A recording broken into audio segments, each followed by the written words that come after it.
Gabung di Zoom meeting.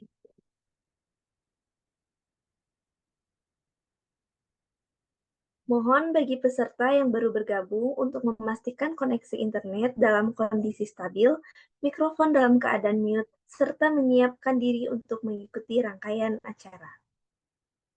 Diingatkan kepada seluruh peserta untuk mengubah username Zoom dengan format peserta underscore nama underscore instansi. Boleh diganti dulu ya teman-teman.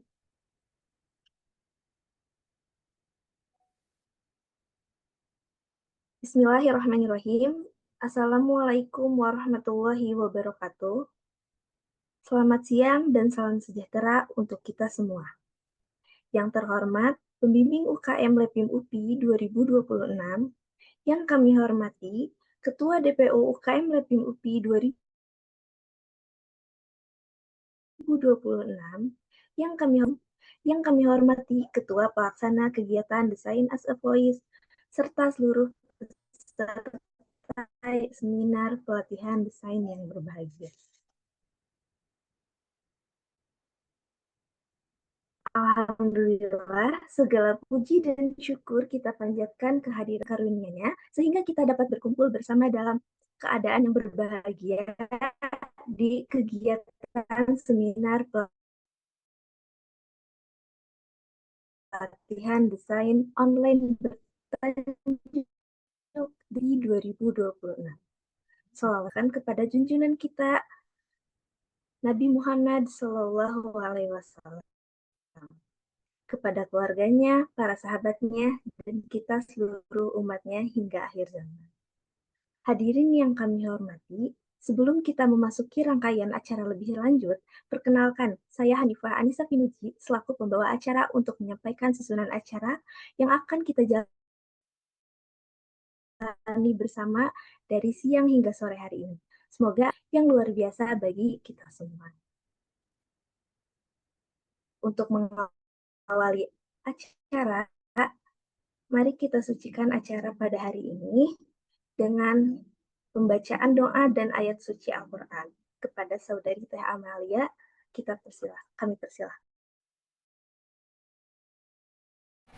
Baik, terima kasih sebelumnya. A'udzubillahi minasyaitonirrajim.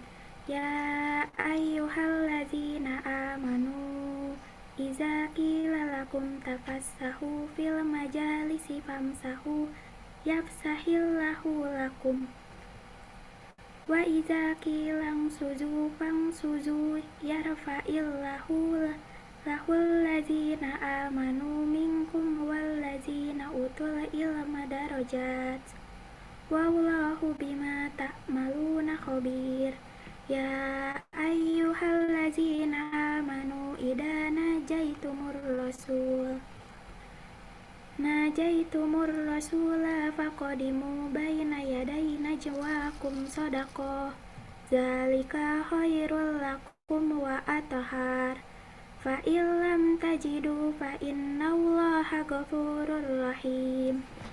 Artinya, wahai orang-orang yang beriman, apabila dikatakan kepadamu, berilah kelapangan di dalam majelis-majelis, maka lapangkanlah, niscaya Allah akan memberi kelapangan untukmu. Dan apabila dikatakan, berdirilah kamu, maka berdirilah, niscaya Allah akan mengangkat derajat orang-orang yang beriman di antaramu, dan orang-orang yang diberi ilmu beberapa derajat, dan Allah Maha mengetahui terhadap apa yang kamu kerjakan. Wahai orang-orang yang beriman, apabila kamu mengadakan pembicaraan khusus dengan Rasul, hendaklah kamu mengeluarkan sedekah kepada orang miskin sebelum melakukan pembicaraan itu. Yang demikian itu lebih baik bagimu dan lebih bersih. Tetapi jika kamu tidak memperoleh yang akan disedekahkan, maka sungguh Allah Maha Pengampun, Maha Penyayang. Sekian pembacaan ayat tilawah pada hari ini. Semoga kegiatan ini diberikan kemudahan serta kelancaran. Dan semoga apa yang kita lakukan pada hari ini menjadi berkah dan bermanfaat. Sekian, terima kasih.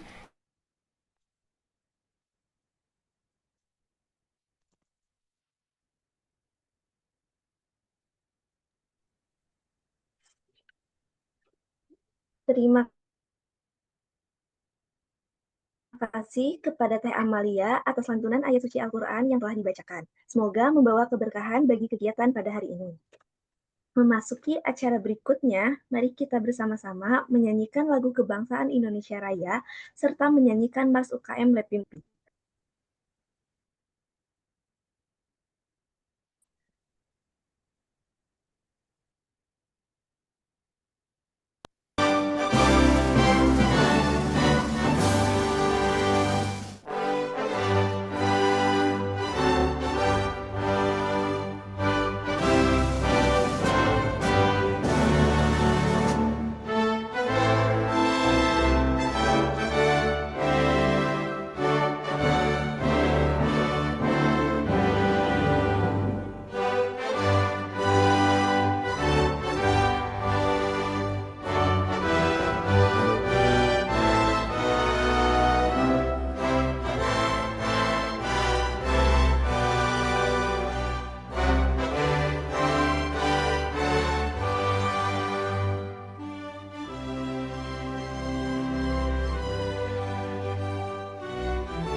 dan penelitian. Loyalitas tanpa batas, bertingkah berpikir cerdas tuh bangsa Indonesia. Kita Lepim UPI, lembaga penelitian dan pengkajian intelektual mahasiswa, penuh ambisi ingin berkontribusi melalui pengabdian dan penelitian. Kita lebih UPI, mahasiswa ilmiah, kreativitas dalam solidaritas, penuh ambisi ingin berkontribusi melalui pengabdian dan penelitian.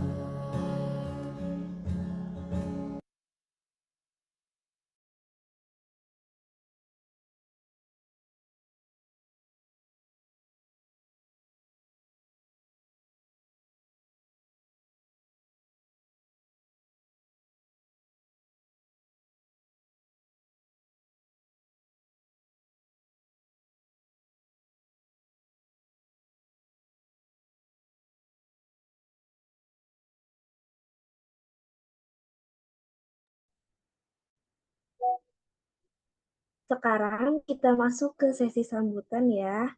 Sambutan pertama akan disampaikan oleh Ketua Pelaksana Kegiatan Design as a Voice.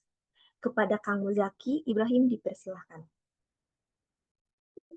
Baik, terima kasih Hanifah. Apakah suara saya terdengar? Aman, Ya, Kang. Dengar. oke. Assalamualaikum warahmatullahi wabarakatuh. Selamat pagi, salam sejahtera bagi kita semua. Yang terhormat dosen pembimbing, Bapak Dr. Bambang Trisno MSIE. Yang saya hormati Ketua Umum Kang Alfian, yang saya hormati Ketua DPO THSA, yang saya hormati rekan-rekan panitia, serta seluruh peserta pelatihan desain grafis dan copywriting yang saya banggakan. Pertama-tama mari kita panjatkan puji syukur kehadirat Tuhan Yang Maha Esa, karena atas berkat dan rahmatnya kita dapat berkumpul di Zoom ini dalam keadaan sehat untuk mengikuti pelatihan hari ini. Pelatihan hari ini mengusung tema Design as a Voice, menyampaikan narasi melalui estetika visual. Kami menyadari bahwa di era yang banjir informasi saat ini, peran kita sebagai agen perubahan adalah mengemas pesan agar lebih relevan, menarik, dan mudah dipahami oleh masyarakat luas melalui desain visual. Nah, kawan-kawan, desain di sini bukan hanya tentang estetika. Dengan desain, kita dapat menyampaikan kebenaran dan edukasi. Melalui fun activity yang akan kita lakukan nanti, saya menantang rekan-rekan sekalian untuk menemukan ide kreatifnya dengan maksimal. Yang perlu diingat adalah karya terbaik bukan hanya yang paling cantik, tapi yang paling mampu menyampaikan pesan literasi dengan kuat.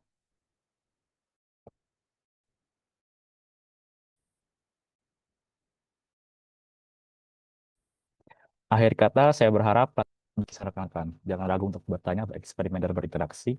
Terima kasih. Wassalamualaikum warahmatullahi wabarakatuh.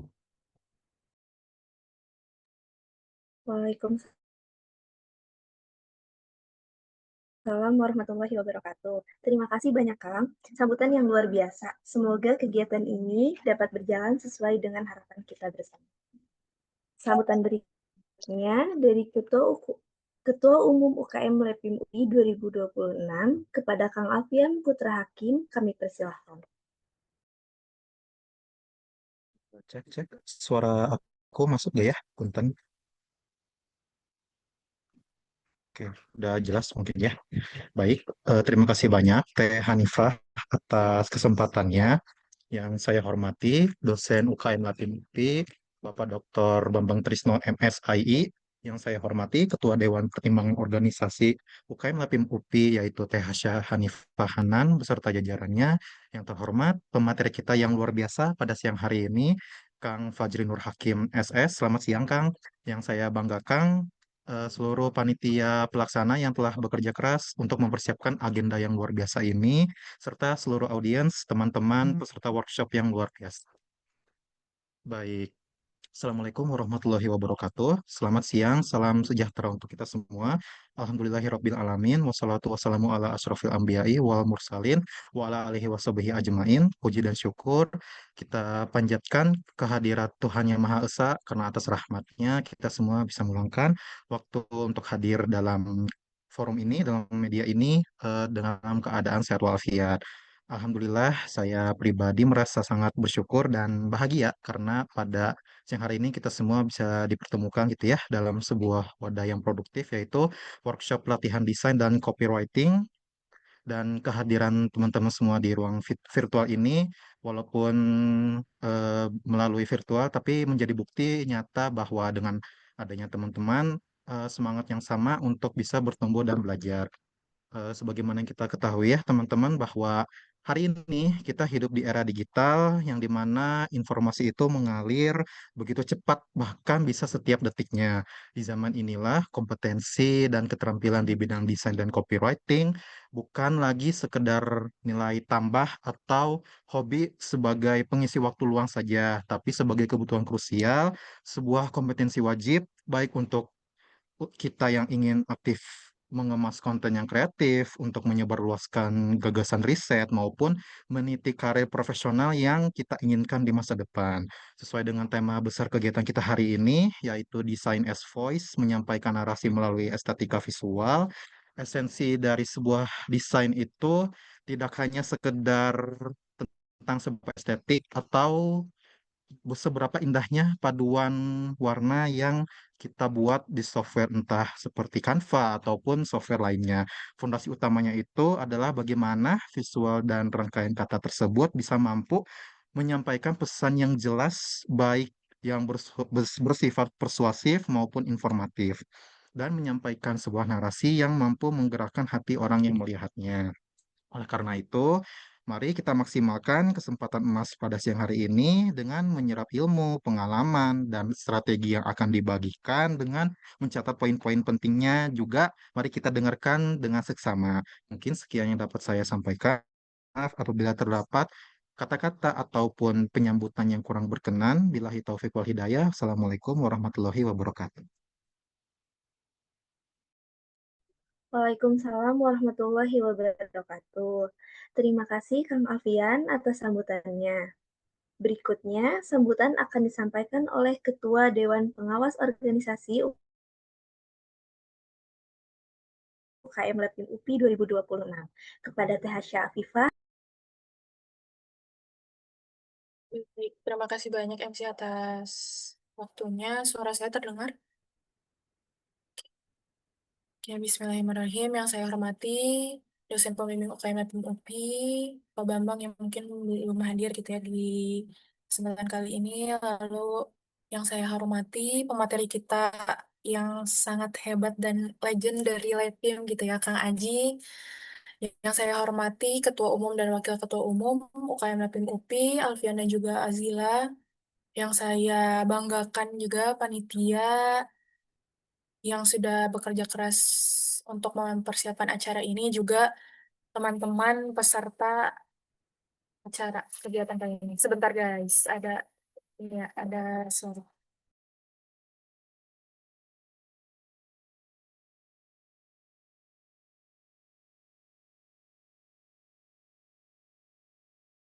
Oke, semoga gak terlalu kedengaran gitu ya berisiknya. Assalamualaikum warahmatullahi wabarakatuh. Alhamdulillahirrahmanirrahim. Kita semua bisa bertemu lagi gitu ya di kegiatan Lepim yang lain yang tentunya bermanfaat. Kali ini kita akan belajar gitu ya terkait desain itu bukan hanya sebagai apa ya dikenalnya PDD lah untuk IG, hanya untuk poster kegiatan dan lain sebagainya, tapi bagaimana desain itu sekarang sangat penting gitu ya dan sangat dibutuhkan dimanapun, apalagi kita sebagai Gen Z gitu ya di era in this economy gitu. Pasti desain ini tuh butuh banget buat syarat lulus, bahkan di pekerjaan gitu. Yang nantinya juga bukan hanya sebagai desain, bisa juga jadi bahan teman-teman untuk lomba, untuk berprestasi, untuk segala macam lah ya. Pasti teman-teman juga berbagai macam tujuan lah datang ke acara ini. Semoga kita bisa menyatukan tujuan kita semuanya untuk belajar, untuk menyimak, untuk mengambil manfaat sebanyak-banyaknya dari pemateri kita hari ini yaitu Kang Aji. Bismillah, semoga acaranya berjalan dengan baik, lancar, dan juga bermanfaat gitu ya teman-teman. Sekian dari aku. Terima kasih banyak. Wassalamualaikum warahmatullahi wabarakatuh. Dikembalikan kepada MC. Waalaikumsalam warahmatullahi wabarakatuh. Terima kasih Teh Hasya atas sambutan yang penuh maknanya. Dilanjut kepada sambutan terakhir yaitu dari dosen pembimbing UKM Latin UPI, Bapak Dr. Bambang Trisno. Qadarullah, Bapak dosen pembimbing kita sedang berhalangan hadir. Kita lanjut ke rangkaian acara berikutnya. Jadi acara berikutnya yaitu bagian yang ditunggu-tunggu. Tapi sebelum itu kita kenalan dulu yuk sama orang keren yang bakal berbagi ilmu pada hari ini. Boleh ditampilkan CV?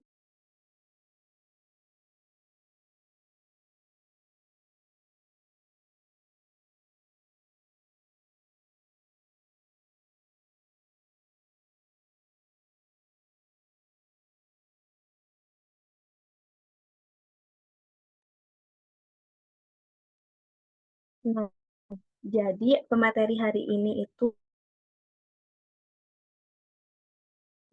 adalah Kang Fajri Nur Hakim. Beliau memiliki 3 fokus bidang peminatan keahlian, yakni linguistik bahasa, media kreatif, dan pengabdian masyarakat. Di dunia profesional, beliau sebagai fotografer, videografer, dan editor di Masjid Sejuta Umat. Boleh di-scroll ya. Memiliki banyak pengalaman leadership, di antaranya Ketua Divisi Mengekspor, Ketua Direktur UKM Lepim UPI, Ketua Divisi Penelitian dan Pengembangan pada organisasi Asrama Mahasiswa UPI, dan selainnya. Masih banyak ya teman-teman. Tak hanya aktif organisasi, beliau memiliki pengalaman kepanitiaan dan volunteer. Di antaranya tim pelaksana sebagai Ketua Divisi Media Kreatif, Ketua Divisi Publikasi, Dokumentasi, dan Panitia Besar Pagelaran Sastra Indonesia Sastrasia UPI. Adapun prestasinya beliau, yaitu lulusan terbaik FPBS UPI dengan IPK 3,93. Menjadi juara desain logo, menjadi juara desain grafis di Hima Sastrasia UPI. Dan masih banyak prestasi di bagian beasiswa serta keahlian Microsoft Office, publikasi, dan bahasa. Wah, keren sekali ya Kang Fajri ini.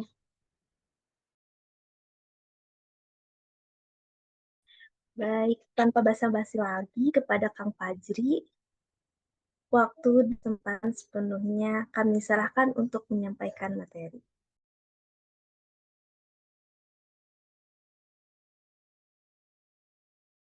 Oke, terima kasih. Hanif. Bukannya siapa? Hanif apa Anissa? Nifah. Nifa. Ya. Ya.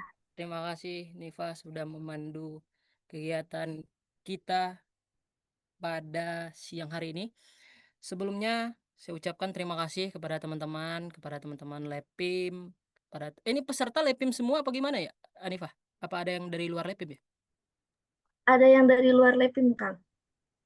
Oh, Masya Allah, ada yang dari luar Lepim. Siap. Mantap sekali. Ya, yang pertama yang saya hormati dosen pembimbing UKM Lepim UPI yang dalam hal ini tadi ya berhalangan, Pak Bambang. Ketua DPO UKM Lepim UPI, Hasya dan jajaran. Selanjutnya saya hormati Ketua UKM Lepim UPI. Udah nggak direktur ya namanya ya? Udah ganti ya? Jadi udah diganti jadi Ketua Umum UKM Lepim UPI, yakni Alfian dan jajarannya. Udah nggak zaman Kang. Iya betul ya. Oke. Dan yang saya hormati juga teman-teman panitia, teman-teman UKM LPM UPI, dan saya banggakan, yang saya ucapkan terima kasih banyak sudah mau ikut belajar di sini, sudah mau ikut sharing-sharing nantinya kita di sini, yaitu teman-teman peserta kegiatan Design as a Voice gitu. Terima kasih semuanya. Kita buka dulu. Bismillah. Assalamualaikum warahmatullahi wabarakatuh.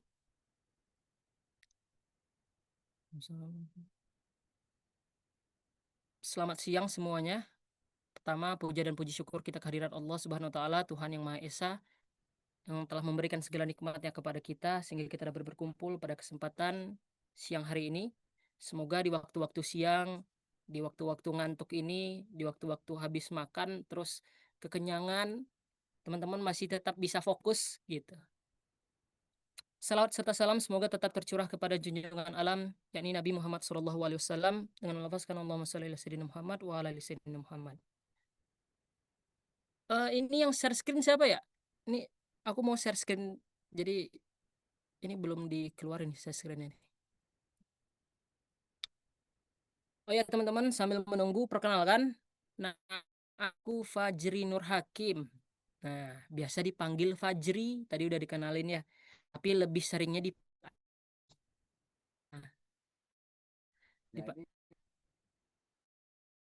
dipanggil, biasa dipanggil Aji, bukan dipanggil nengok ya. Bisa sih dipanggil nengok, tapi kurang lucu ya kalau online ya. Jokes-jokes kayak gitu tuh nggak bisa ya kalau online ya.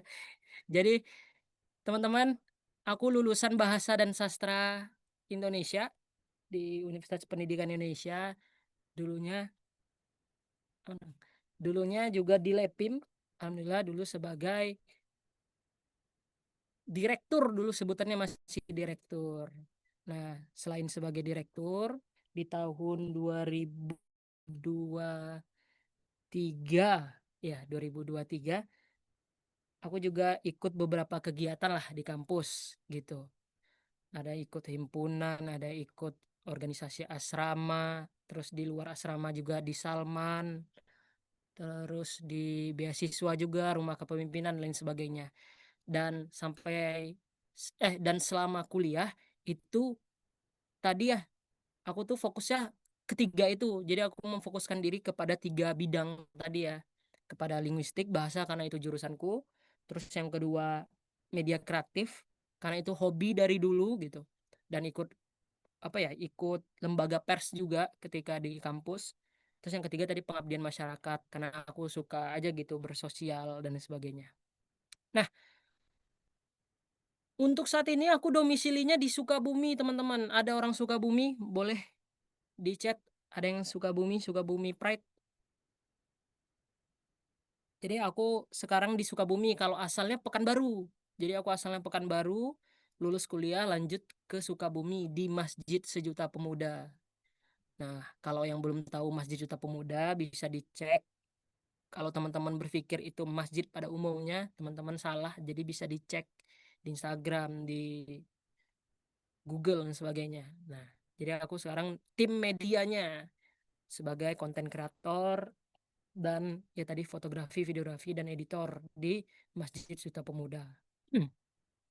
Mungkin segitu aja perkenalannya teman-teman. Nah, sebelum aku lanjut lebih jauh, aku tuh sebenarnya dapat informasinya bahwasannya pematerian pada hari ini itu tidak lagi membahas hal-hal yang terlalu fundamental, tidak terlalu ini lagi ya, basic, karena asumsi dari panitia yang menjadi peserta di sini setidaknya sudah memahami hal-hal dasar mengenai desain gitu.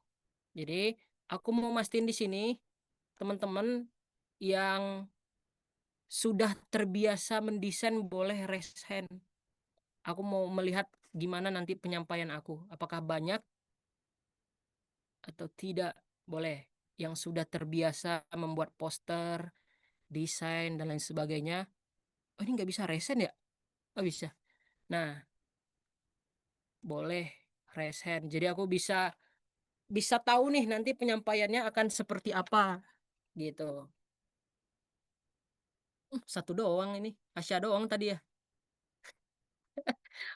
Oke, aman. Jadi aku anggap kita perlu membahas sedikit hal-hal yang dasarnya ya.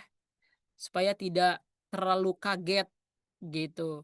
Karena sebelumnya aku juga pernah ngisi ya di Lepim juga, desain juga gitu, offline pada saat itu. Dan itu memang dasar banget karena untuk AB ya, untuk kaderisasinya. Jadi ini anggapannya udah tahulah sedikit-sedikit ya teman-teman di sini.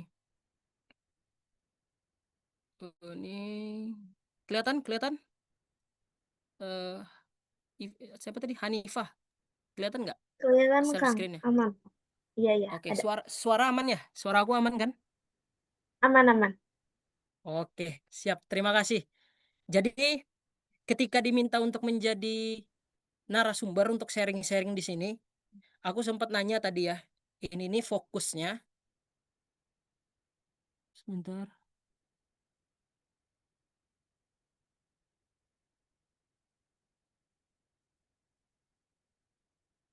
Ini fokusnya untuk desain apa ya? Untuk desain kebutuhan postingan kah? Untuk infografis karya ilmiah kah? Atau seperti apa? Jadi kalau katanya tadi sih tidak bisa dipisahkan gitu. Jadi aku akan membahas analoginya, mungkin nanti ada dua analogi untuk kebutuhan branding di media sosial, entah teman-teman mau bikin carousel dan lain sebagainya, ataupun nanti untuk kebutuhan Maaf kalau Kang, misalnya sebelumnya ya suaranya ini kekecilan. kekecilan ya. Oke, sebentar. Mikrofon. Oke, cek. Ini aman? Masih kekecilan? Nah, aman Kang, aman. Semakin jelas. Oke, siap. Nah, jadi nanti aku akan menganalogikannya dari dua sisi. Dari tadi ya kebutuhan untuk branding, kebutuhan untuk media sosial, dan lain sebagainya. Ataupun kebutuhan untuk Lepim yang biasanya untuk poster ataupun infografis yang ilmiah gitu loh. Yang kayak aktualisasi dari tulisan ilmiah yang dibuat menjadi infografis yang biasanya dilombakan. Nah, jadi akan ada dua sisi itu teman-teman. Jadi teman-teman jangan kebingungan nanti. Di sini aku ngasih judulnya kata, rasa, dan estetika gitu. Dan menurutku tiga hal ini tidak bisa dipisahkan. Kata itu memiliki rasa, desain itu memiliki rasa, tapi rasa itu bisa tercipta kalau kita pandai memainkan estetika. Gokil gak tuh? Gokil. Aku mikir judulnya agak lama itu, biar kelihatan keren di awal gitu. Nah, itu ya judul kita. Nah, yang perlu dipahami teman-teman pertama kali mengenai desain adalah desain itu harus menjadi solusi. Desain harus berhasil memecahkan masalah. Makanya nanti teman-teman akan mendengar istilah desain thinking, desain penelitian, desain apa lagi ya? Desain program. Nah, desain-desain itu memecahkan solusi, memecahkan masalah. Menjadi solusi dan memecahkan masalah.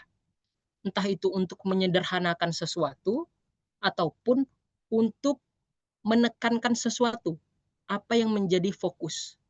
Oke, itu basicnya di situ ya. Jadi desain harus bisa menjadi solusi. Karena dia harus bisa menjadi pemecah masalah.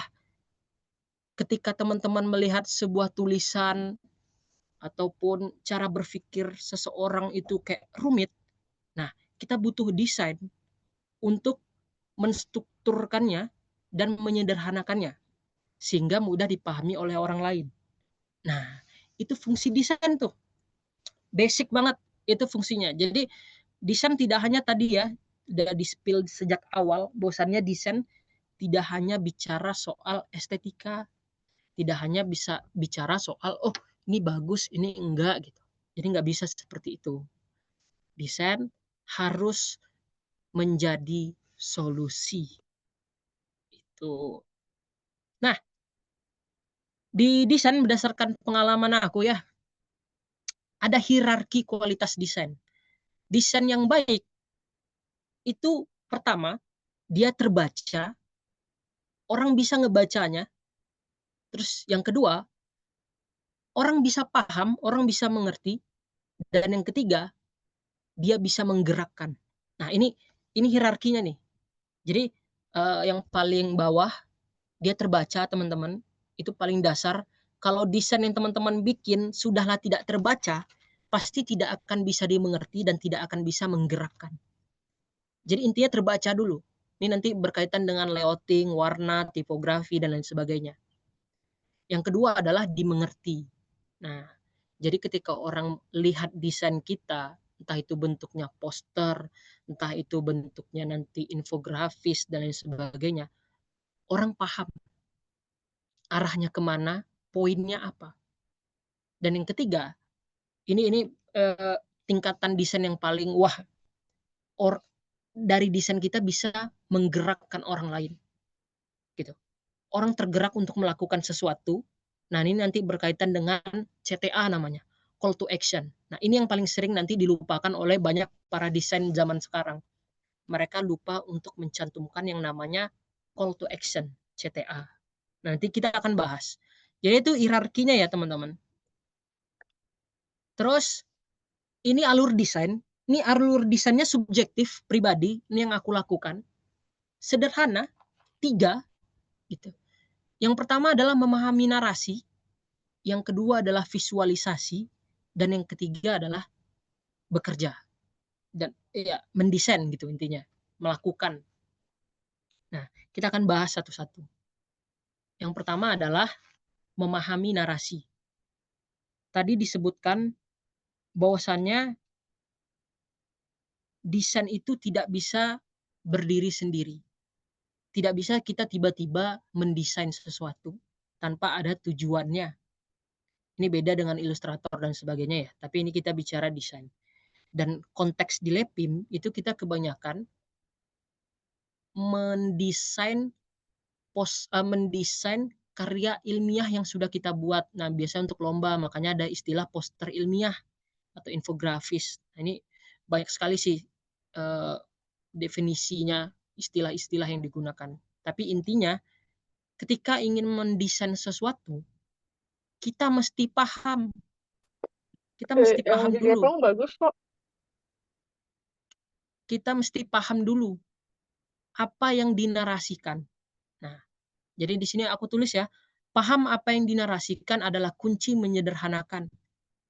Karena tadi desain harus menyelesaikan masalah, kita perlu tahu apa masalahnya. Gitu. Nah, masalahnya di sini adalah narasi-narasi yang perlu kita sederhanakan. Aku punya tips. Ini tips pribadi. Karena aku juga anak bahasa ya. Untuk teman-teman yang agak bingung ketika membaca sesuatu, untuk mencari idenya tuh seperti apa sih? Untuk mencari teks yang perlu di desain itu apa sih? Nah, aku ada 2 cara. Yang pertama adalah teman-teman lakukan yang namanya breakdown. Ya, dipecah. Kalau misalnya di karya tulis ilmiah tuh ada misalnya 5 bab gitu ya, deskripsi ada 5 bab, dipecah per biasanya ada per poin gitu. Ada rumusan masalahnya, ada tujuan penelitian dan sebagainya. Itu di breakdown lagi per paragraf. Kalau aku bikinnya kayak gitu teman-teman.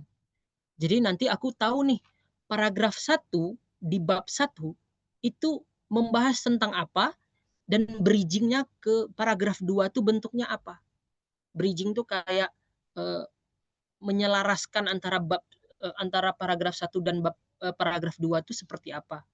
Nah, nanti setelah di breakdown per paragraf itu akan ketemu intisari dari satu narasi, satu bab. Nanti breakdown lagi bab yang lain. Jadi dari 5 bab kita bisa menemukan apa sih yang dibahas dari tulisan ilmiah ini gitu. Cara breakdownnya seperti apa? Yang pertama, teman-teman bisa lakukan breakdown 5W1H. Memisahkan di setiap tulisan kita siapa sih subjeknya, siapa sih objeknya, dan apa yang sedang dilakukan atau apa yang sedang dibicarakan. Nah, itu nanti ketemu tuh.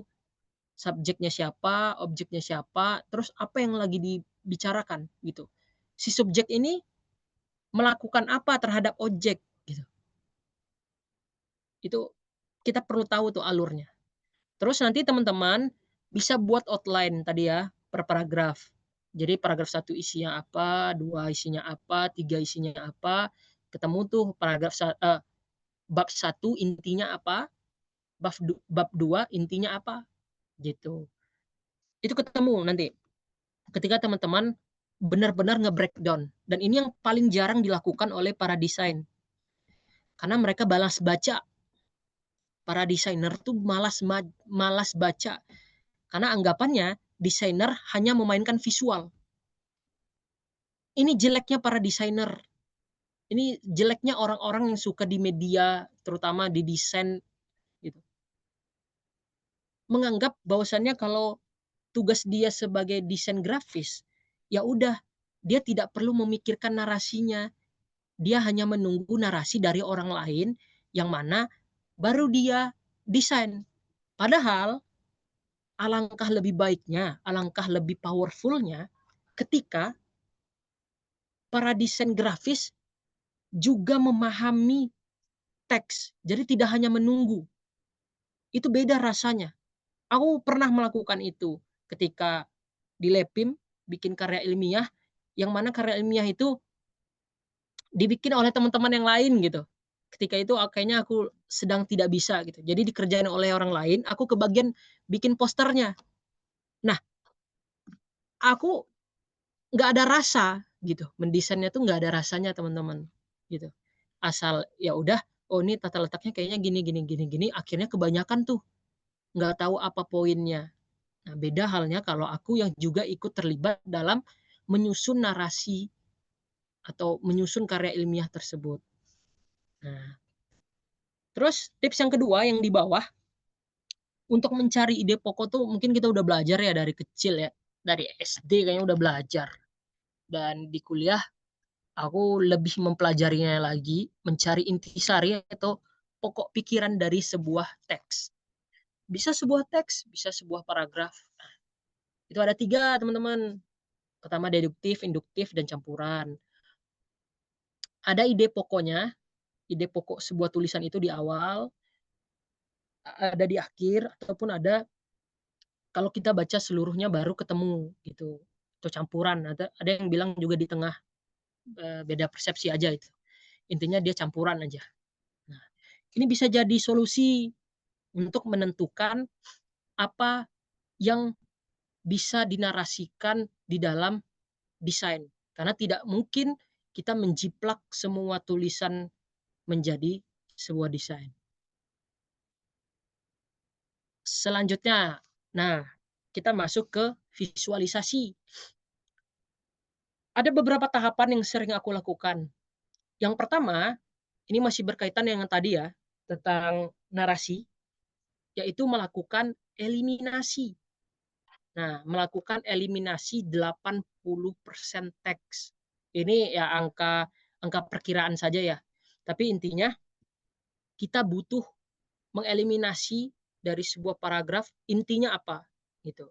Dan biasanya 80% dari isi teks itu kita nemu sebuah kalimat yang mewakili teks tersebut. Seperti itu. Kenapa? Karena di sini aku jelaskan bahwasannya audiens tidak membaca atau tidak melihat poster kita untuk mencari kedalaman tulisan, tetapi mencari pemicu perhatian. Bagaimana seseorang bisa memahami tulisan sedangkan dia tidak tertarik dengan poster itu. Gimana cara dia ingin memahami poster sesuatu sedangkan dia sekali lihat saja sudah tidak menarik, tidak tertarik.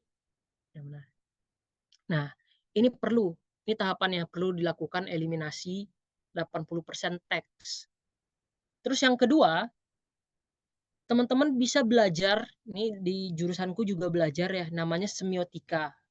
Ini sebuah cabang ilmu mengenai tanda. Jadi kunci dari memvisualisasikan kata itu dipelajari di semiotika. Contoh, kalau kita bicara sampah, apa yang teman-teman pikirkan tentang sampah?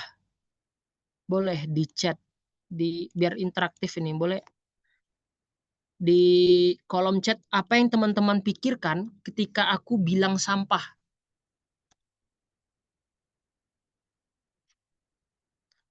Pimakslin, kotor, bau, bungkus makanan, masalah, bau.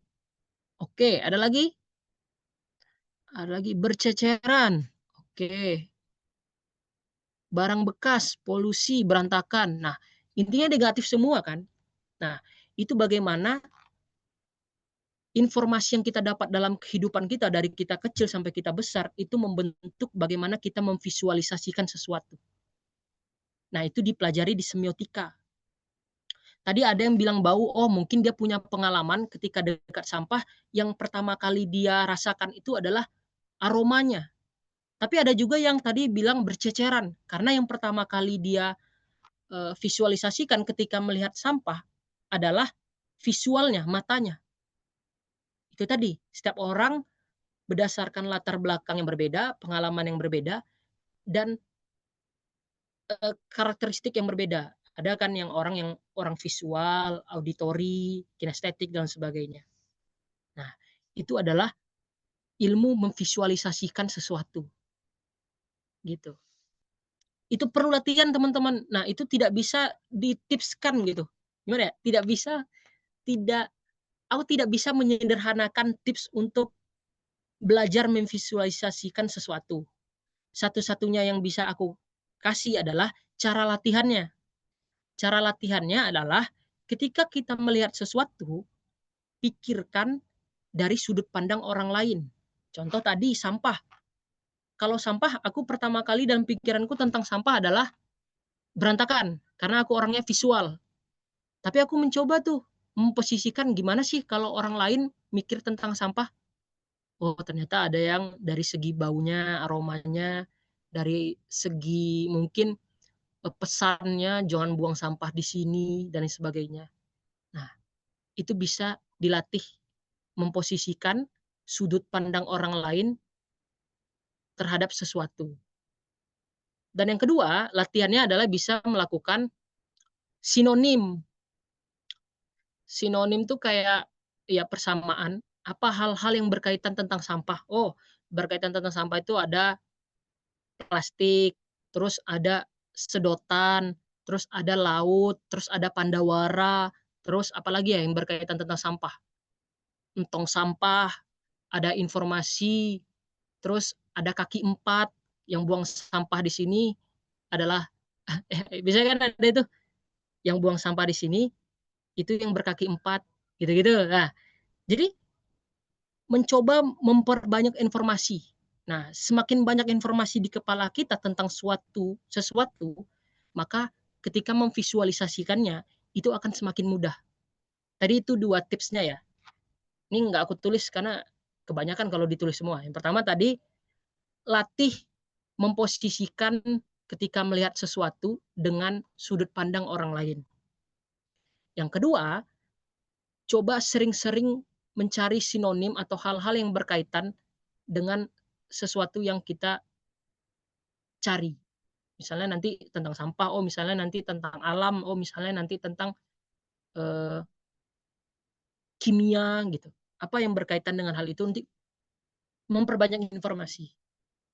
Terus yang ketiga, ini teknis, yaitu ini bukan hanya didesain sih untuk semua media biasanya, untuk film, video juga biasanya bikin ini yang namanya mood board. Tadi ya, desain itu bukan hanya soal kata tapi juga rasa. Dan membentuk rasa, kita bisa melakukannya dengan mood board. Contohnya seperti apa? Contohnya seperti ini, teman-teman. Jadi mood board itu adalah semua hal, baik itu visualisasi, baik itu warna, baik itu kata, baik itu quotes sekalipun, atau apapun yang berkaitan tentang apa yang kita bahas. Itu disebut dengan mood board. Fungsinya apa? Fungsinya itu membentuk mood, membentuk rasa.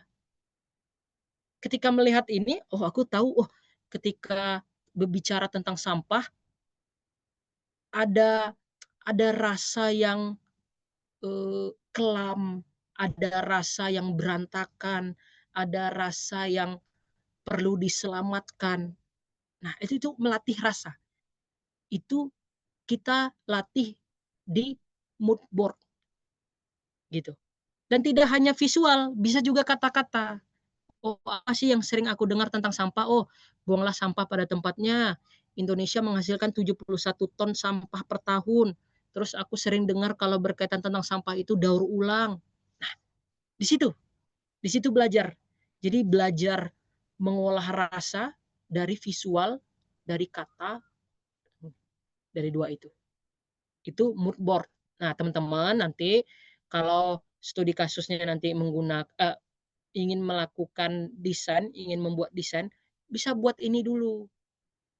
Jadi setelah narasinya dapet, tadi kan udah tahu ya poinnya, oh ini membahas tentang sampah, oh ini membahas tentang kenakalan remaja. Bikin mood boardnya, jangan langsung desain gitu. Kalau enggak desain kita hampa, taunya pakai template gitu. Jadi ini proses kita belajar tuh di situ. Terus mulai bekerja. Yang pertama aku lakukan adalah menentukan hook dan kontras. Untuk teman-teman yang belum tahu, di dunia media tuh, baik itu desain, video, dan sebagainya, kita memahami yang namanya hook. Hook itu pancingan. Contohnya kalau kita nonton TikTok, scroll, tiba-tiba perhatian kita tertuju pada satu video. Oh, berarti hooknya bagus. Kenapa? Karena bikin kita menetap untuk melihat video itu. Begitu juga dengan desain. Hooknya harus jelas, kontrasnya harus jelas. Apa yang perlu ditonjolkan, apa yang perlu ditekankan, untuk apa? Untuk mencari perhatian orang.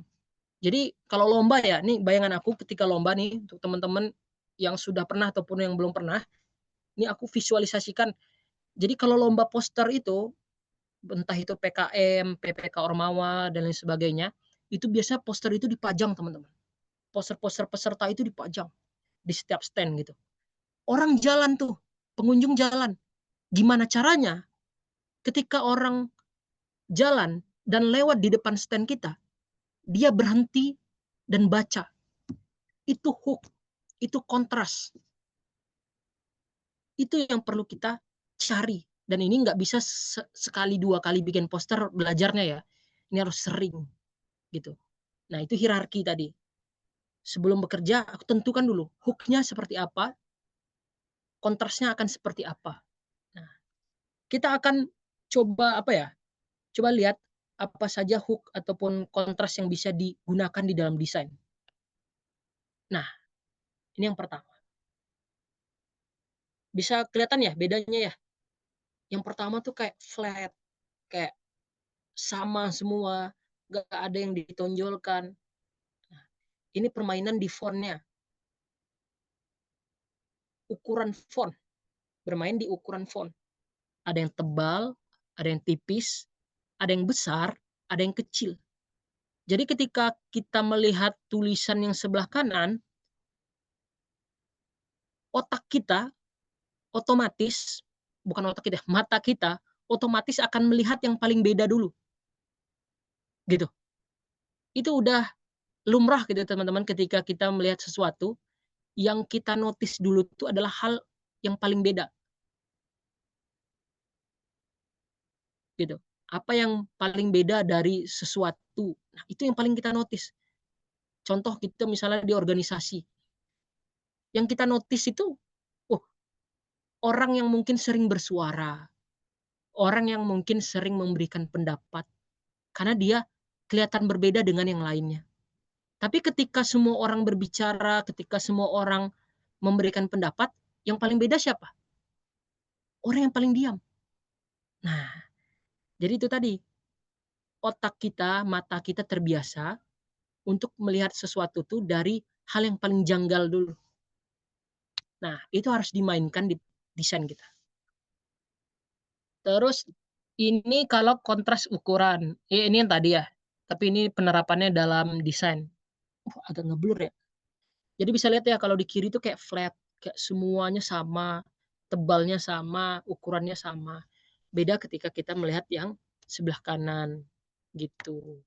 Jadi orang langsung tuh ketika melihat poster yang sebelah kanan ngelihat yang paling atas gitu. Terus selain tadi kan kontras ukuran ya, tebal, tipis, besar, kecil. Selanjutnya adalah kontras ukuran. Kontras warna. Nih, perlu kontras warna.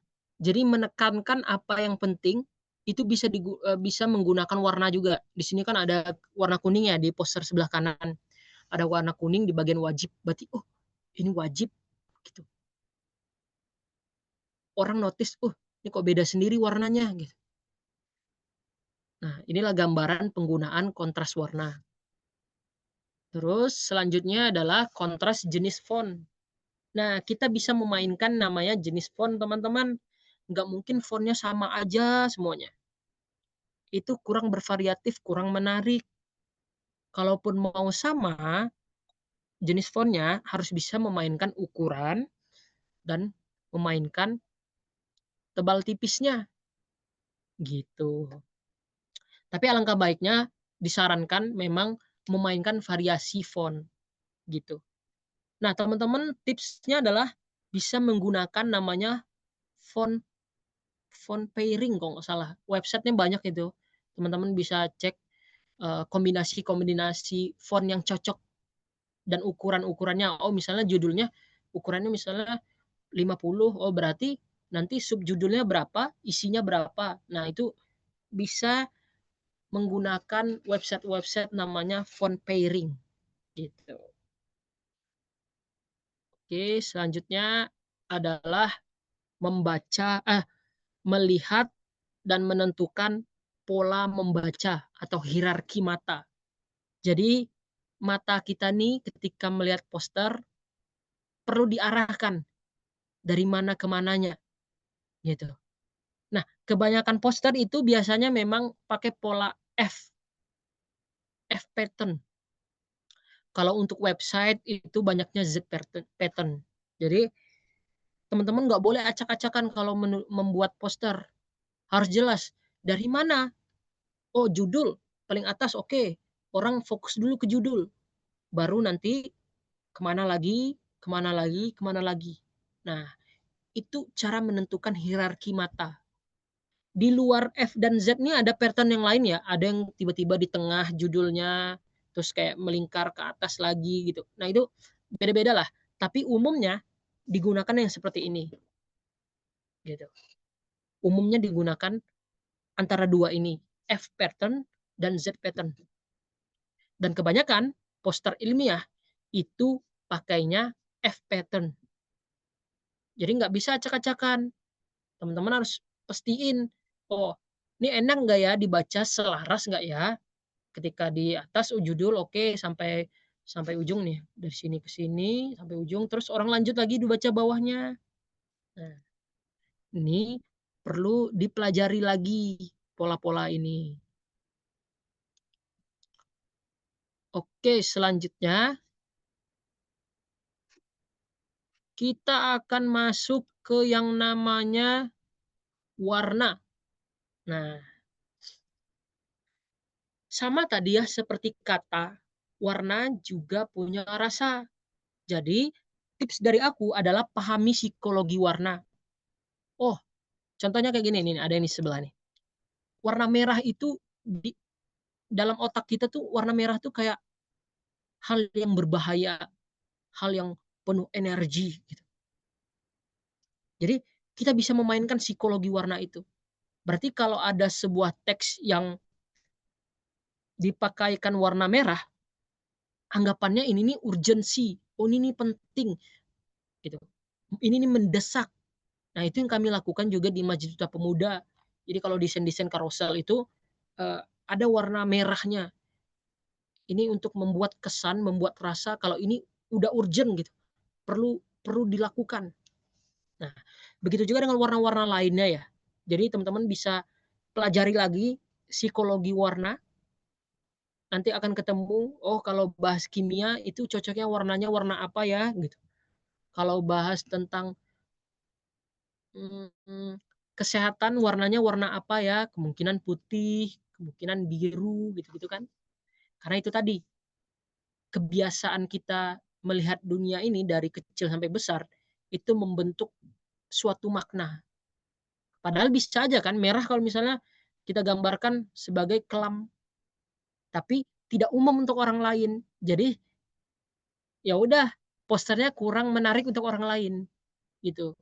Jadi memposisikan gimana ketika kita melihat poster kita yang kita buat adalah kita juga penonton gitu.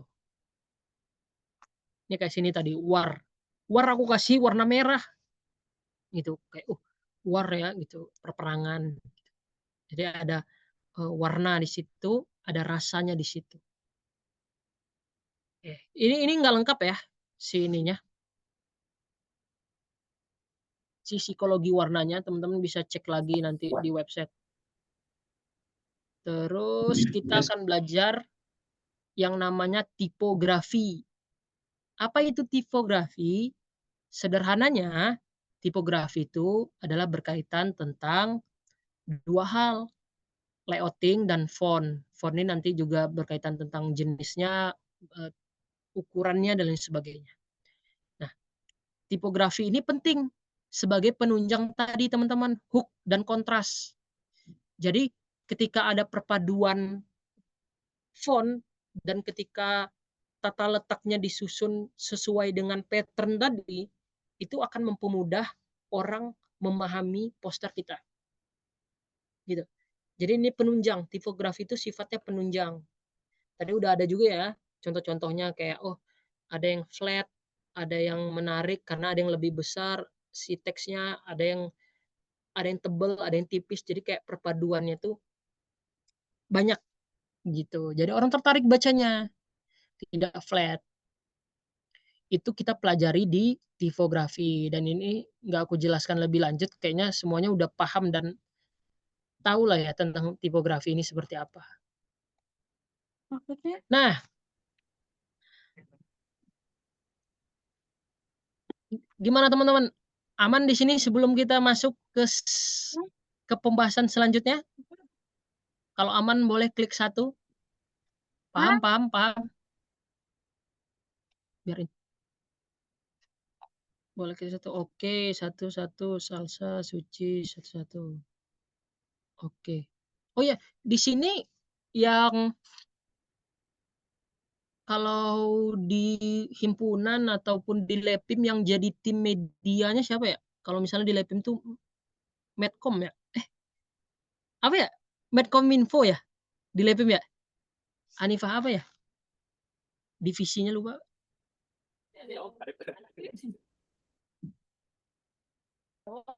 Depkominfo kan? Kalau di Lepim. Depkominfo. Oke. Boleh, Resan, ada anak Depkominfo di sini.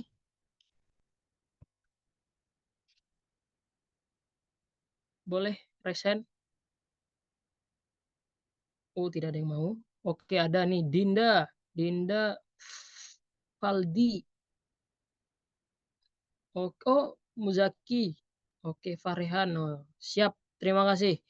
Nah, kemarin tuh aku juga suka ya desainnya ya. Desain Lepim yang sekarang gitu.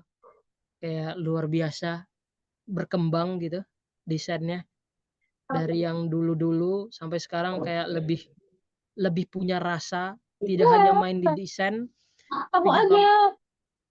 tapi juga mainnya di fotografinya gitu. Terus udah bikin carousel juga ya. Jadi kayak ucapan-ucapan. Cuman yang belum ada itu adalah konten. Ternyata Lepim memang agak sulit ya kalau berkonten gitu. Banyaknya ya informasi, sifatnya informasi yang ucapan, ini pengurus, ini nanti ada acara. Sifatnya masih seperti itu. Enggak masalah. Cuman itu kita tidak memaksimalkan media sosial kita gitu. Nah, ini akan kita bahas di copywriting. Karena kalau cuman apa ya, cuman informasi selamat atas atas terpilihnya si A sebagai direktur Lepim, sebagai ketua Lepim, kayak ya udah gitu. Emang kalau kalau tidak diinformasikan kenapa? Nggak apa-apa juga kan, gitu. Jadi tidak ada kebutuhan yang apa ya, yang dijawab gitu dari postingan itu. Jadi ketika orang lihat postingan itu ya ya udah gitu. Ya udah dia ketuanya, terus kenapa gitu. Nah, itu tuh perlu perlu menarasikan sesuatu tuh, belajar membranding. Katanya kan ini pelatihan juga untuk membranding media sosial. Kayak emang postingan kalian itu kepake untuk orang lain. Padahal Lepim itu segmentasinya banyak. Oh, kita bisa belajar bisa ngasih edukasi tentang penelitian, kita bisa ngasih edukasi tentang pengembangan masyarakat dan sebagainya gitu. Tapi sayang sekali emang dari dulu sih. Nah, dan kebanyakan himpunan, bukan cuma Lepim, organisasinya kebanyakan organisasi ya kayak humas-humas pemerintahan gitu kan. Kayak ya informasinya tidak disusun dengan rapi. Gimana kalau misalnya ucapan selamat kepada ketua terpilih dibikin ceritanya, dibikin narasinya. Misalnya perjalanan ketika mubes dulu, akhirnya baru kepilih terakhir. Nah, jadi kan lebih menarik. Ternyata Lepim itu pemilihannya seperti ini ya. Terus di mana sih letak ilmiahnya ketika mereka memilih ketua umum? Nah, itu kan penasaran orang. Karena kita organisasi keilmiahan misalnya. Itu lebih menarik dibandingkan hanya sekedar ucapan selamat. Lebih baik dibikin ceritanya, baru di akhirnya ucapan selamat. Dibikin narasinya, di branding. Kita perlihatkan sisi keilmiahan kita tuh apa aja. Kan tidak hanya soal penelitian di teks artikel gitu, tapi juga dalam kehidupan sehari-hari. Gimana sih cara kita berdiskusi. Itu kan jadi ini nanti, jadi ruh Lepim gitu. Nah, itu akan kita bahas nanti, bukan nanti, sekarang di copywriting. Nah, kita akan belajar cara menarasikan sesuatu.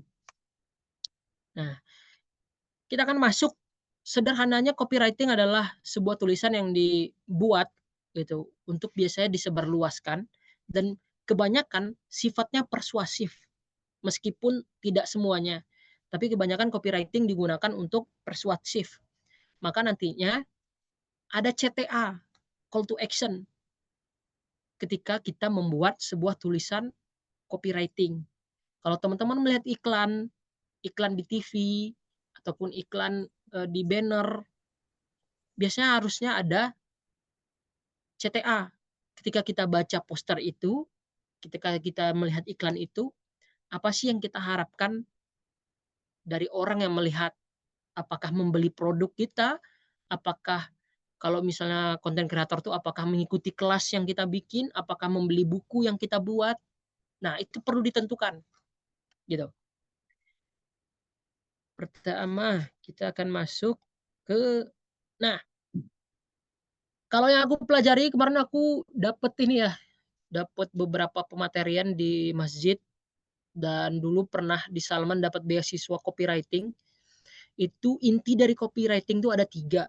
Yang pertama adalah headline atau judul, yang kedua adalah isinya, yang ketiga adalah call to action. Jadi intinya ada 3 ini. Mau variasinya seperti apa, intinya ada 3 ini. Yang pertama kita bahas headline. Headline itu banyak jenisnya teman-teman. Bisa dilihatlah di sini ya. Ada lebih kurang 8, 10, 12, 13. Nah, ini teman-teman cari lagi ya, terlalu banyak untuk ditaruh di slide gitu. Jadi ada banyak jenis-jenis judul gitu. Ada yang mungkin sifatnya itu pertanyaan, misalnya, oh kamu mahasiswa UPI, gitu, kan. Masa sih nggak ikut UKM yang sebagus ini? Nah, masuk tuh Lepim. Atau juga ketakutan. Untuk kamu yang merasa kuliahnya gitu-gitu aja, coba ikuti 3 UKM terbaik di UPI ini. Nah, masukin Lepim 1. Lah, gitu. Jadi ada headline-nya. Atau ada benefit. Benefit itu berarti kita memperlihatkan benefit di judul. Mau ikut PKM, akses mudah ikut PKM, PPK Ormawa, P2ME dan lainnya, ayo ikuti UKM ini. Nah, gitu-gitu. Nah, ini nanti akan aku kasih pematerian yang berbeda ya. Jadi nanti ada materi tambahan yang bisa teman-teman scan, yang bisa baca sendiri aja gitu. Karena terlalu panjang nih kalau dijelaskan. Intinya headline itu menentukan ke bawahnya, menentukan apakah orang baca isi dan apakah orang bisa tergerak dari tulisan ataupun dari poster yang kita bikin. Jadi dari headline. Nah, kalau isi tadi udah banyak dibahas, selanjutnya adalah call to action. Tadi ya, ketika kita mendesain sesuatu, ini yang sering dilupakan orang nih. Kayak, ya udah desain poster aja gitu. Terus untuk apa? Poster kita tuh untuk apa? Apakah daftarkah? Apakah orang harus masuk ke website kah? Nah, ini perlu ditentukan. Kalau poster yang ini ya, acara kita ini kan ada scan barcode ya di atasnya.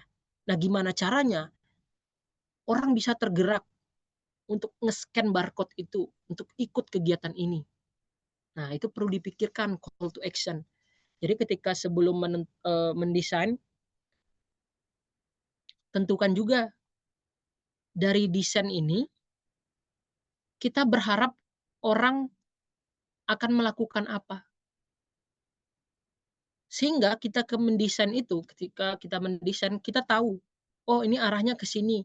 Jadi itu akan mempermudah kita dalam memvisualisasikan, entah nanti ada panahnya, ataupun nanti ada kalimat-kalimat yang mengarah ke ajakan untuk melakukan sesuatu. Jadi kita kebayang, aku melihat poster, misalnya poster, jangan poster deh, karosel yang misalnya dibikin, lagi rame ya sekarang bikin karosel kayak mengkritisi pemerintah gitu-gitu. Tapi nggak ada call to action-nya. Jadi kita tidak menjaga community-nya. Kayak dia mengkritisi saja. Gitu.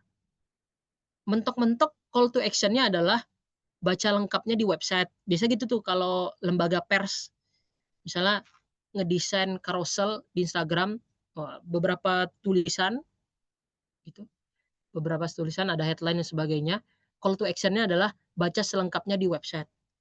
Nah, aku nggak tahu tuh kenapa harus baca selengkapnya untuk di website. Apakah untuk memperbanyak pendapatan di website atau apa gitu. Tapi call to action-nya kebanyakan untuk baca selengkapnya di website. Padahal kalau kita pikir, kita bisa bikin community. Lepim juga bisa gitu. Lepim jangan hanya jangan hanya sibuk di anak-anak lepimnya.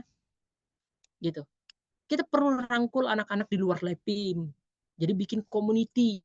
Misal komunitas keilmiahan UPI. Nanti selain UPI kita bikin lagi yang di luar UPI. Oh, gede.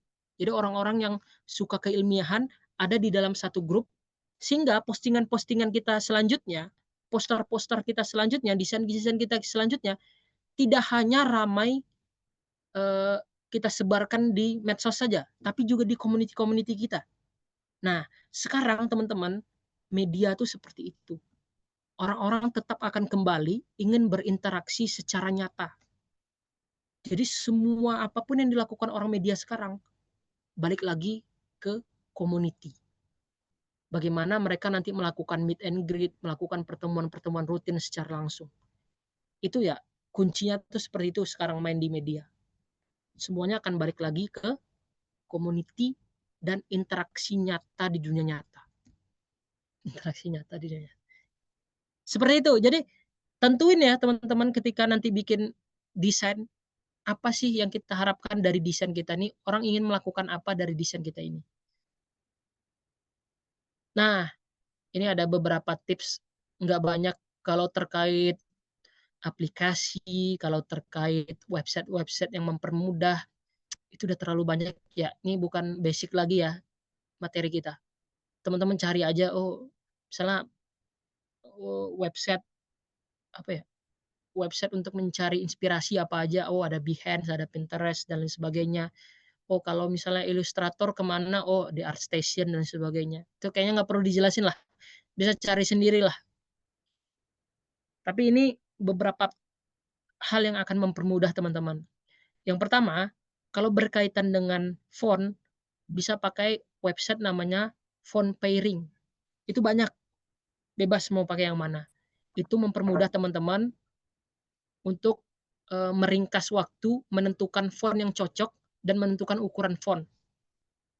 Terus yang kedua, color palette, ya ini biasalah, sering digunakan oleh orang ya. Untuk meringkas waktu teman-teman juga menentukan warna. Karena udah ada color palette-nya kan, udah tahu warna apa aja yang digunakan. Terus yang ketiga, minta koreksi. Minta koreksi ke orang ketika udah selesai posternya. Dan bisa tanya ke AI, apa yang kurang dari desain kamu?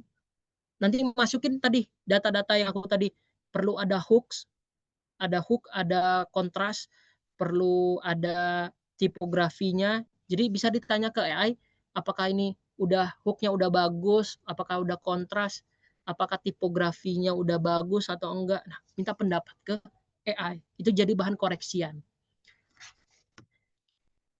Nah, ini materi tambahan teman-teman. Jadi di materi ini, coba aku share screen-nya. Ini share screen-nya berpindah nggak ke Drive? Berpindah ya?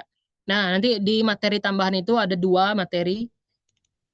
Pertama, materi copywriting. Ini banyak teman-teman. Waduh, jaringan. Ini aku dapatkan ketika dulu dapat beasiswa. Ah, ini, aduh, jaringan teman-teman. Nih, tapi ini lebih ke penjual sih, jualan gitu, marketing. Tapi teman-teman bisa tetap sesuaikan, karena intinya kita gitu juga berjualan juga ya. Selalu ada jualan kelas gitu. Jadi bisa digunakan, ini bisa dibaca bebas.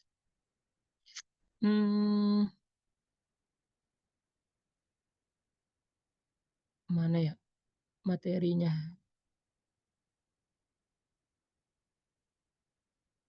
Nah, ini ada contoh-contoh juga kalau nulisnya di Instagram.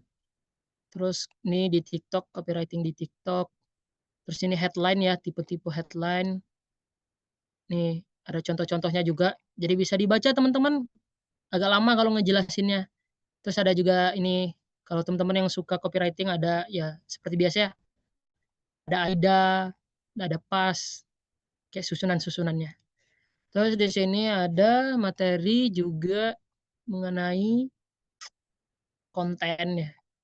Konten infografis dan konten-konten lainnya. Nih, jenis-jenis infografis, frase hierarki, kombinasi. Ini tahapan ideal. Nih, riset data dan copywriting, terus perencanaan visual, sketsa, review dan sebagainya. Nah, bisa di-scan atau di-screenshot dulu, boleh.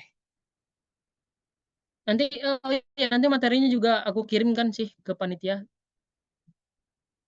Ini ya materi tambahannya. Berdiskusi teman-teman. Aku kembalikan lagi ke Hanifah. Terima kasih sudah mendengarkan, semoga paham. Ya, silakan Hanifah. Mau Wah, materinya banget ya teman-teman. Terima kasih sebesar-besarnya kepada Kang Fajri atas penyampaian materinya. Sekarang masuk ke sesi tanya jawab nih buat teman-teman yang mau bertanya, boleh raise hand untuk 3 penanya tercepat. Tapi jikalau ada yang berkendala boleh di chat dengan format nama dulu baru pertanyaan gitu. Oke, tinggal raise hand aja. Ada yang mau bertanya?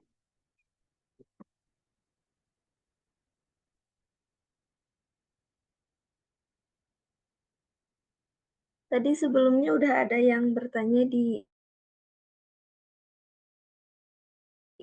kolom chat ya, boleh ditanyakan kembali.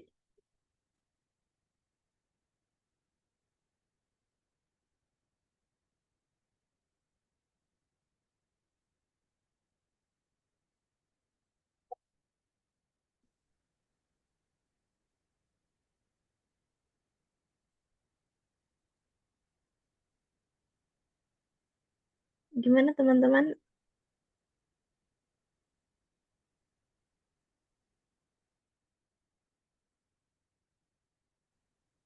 Gimana? Ada pertanyaan? Sudah Belum paham ada kan? teman-teman? Sudah paham semua mungkin ya. Masya Allah. Ini katanya aku lihat di tantangan berhadiah itu maksudnya gimana tuh? Berarti mereka disuruh bikin poster peserta. Iya. Wis. Mantap, mantap, mantap. Itu hadiahnya untuk berapa orang? Kalau tidak salah 3 orang gitu. 3 orang. Aku nambahin deh satu untuk 1 orang jadi 4. Satunya dari aku. Dipilihin ya, nambahin 1 orang. Boleh. Sip. Nanti aku inin chat. Oh ini ada nih. Siva. Oh iya, boleh. Sebutkan namanya dulu. Halo, selamat siang, Kang. Siap. Selamat siang, Siva. Sebelumnya maaf, aku nggak bisa on cam karena lagi mengerjakan sesuatu juga. Perkenalkan, aku Siva Nabila Salma. Aku dari Pendidikan Bahasa dan Sastra Indonesia angkatan 2024.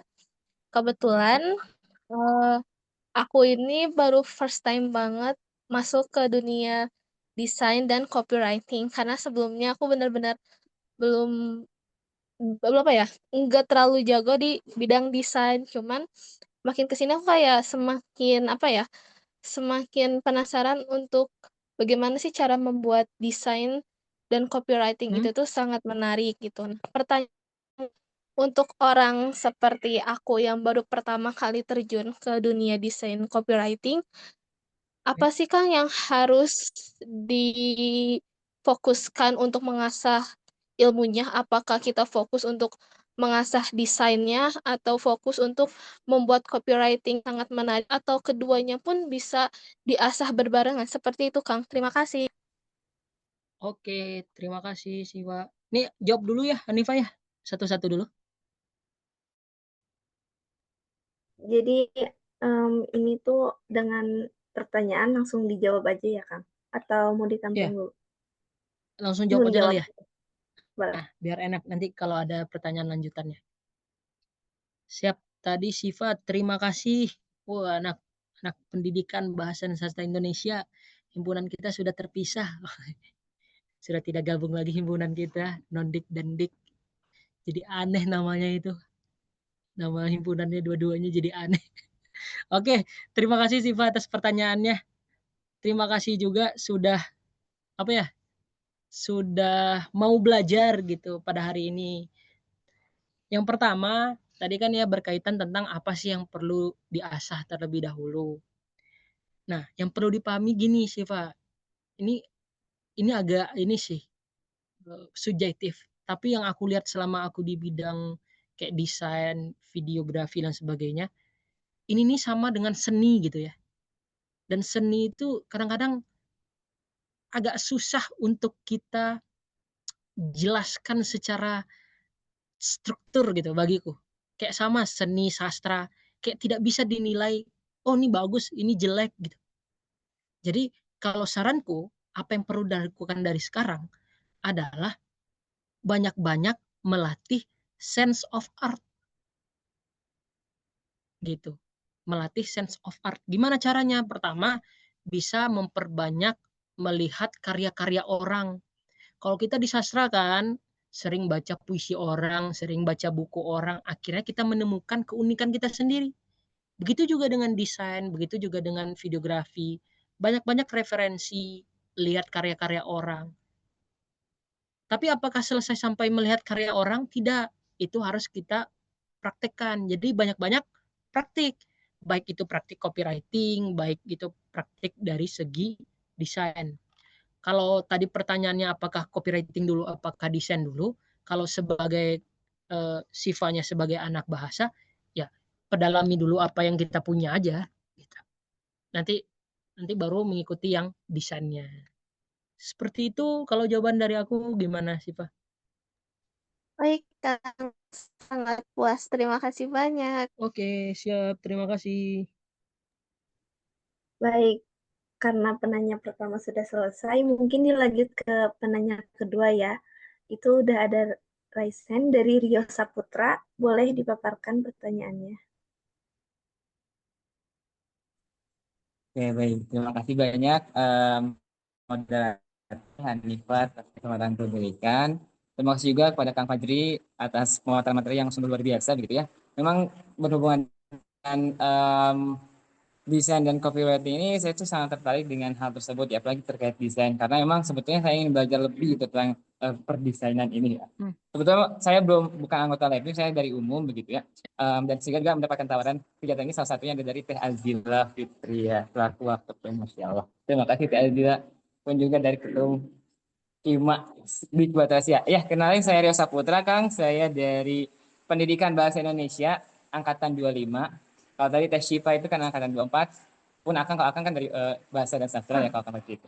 Nah, pertanyaan saya sebetulnya terkait kalau tadi kan seputar Akang penjelasan itu di pemaparan itu lebih ke bagaimana konsep dan pemaparan dari segi desain itu sebenarnya. Tapi kalau mungkin saya ingin bertanya terkait apa sih aplikasi tertentu ataupun mungkin yang biasa sering akan lakukan untuk akan mendesain atau yang paling recommended dari akan pribadi biasanya dari Kang Fajri dalam mendesain suatu produk ataupun poster misalkan ataupun sejenisnya yang berhubungan dengan desain itu sendiri. Nah, sebetulnya saya pribadi lebih tertariknya ke arah copywriting-nya sih Kang. Tapi mungkin tadi kan materi tambahan materi tentang tersebut akan sudah berikan juga bentuk tadi scan-nya ataupun bentuk dan mungkin saya akan baca lebih dalam di sana. Tapi terkait desain, karena ini kan desain ya, desain copywriting sebetulnya begitu ya. Tapi pertanyaannya seputar tadi aja sih gitu.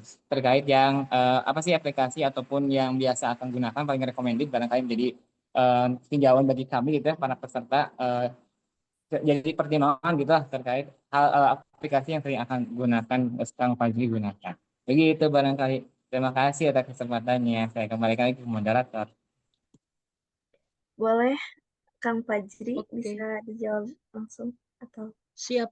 Terima kasih Rio. Asalnya dari mana Rio? Asal daerah? Ya, saya asalnya asli Majalengka Kang, tapi sekarang tinggal di asrama. Ini backgroundnya asrama. Aspa barusan itu.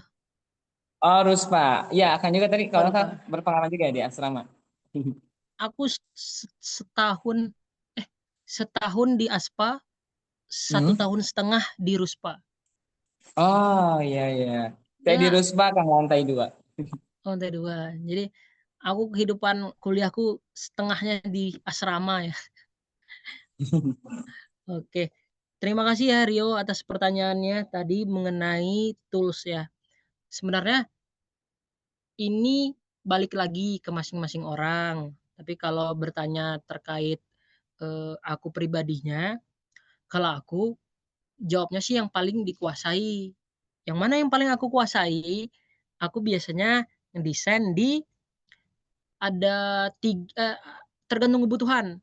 Kalau misalnya desain untuk UI UX atau untuk kebutuhan yang mobile gitu, kebutuhan-kebutuhan untuk website itu pakai Figma gitu. Dan tapi Figma juga bisa dipakai untuk poster biasa sih gitu. Figma, terus kalau untuk kebutuhan-kebutuhan kayak bikin PowerPoint untuk kebutuhan-kebutuhan sederhana ya yang paling cepat Canva, yang paling bisa untuk dilakukan bersama gitu. Paling cepat itu sih. Jadi aku pakai Canva. Tapi sekarang katanya ada Affinity.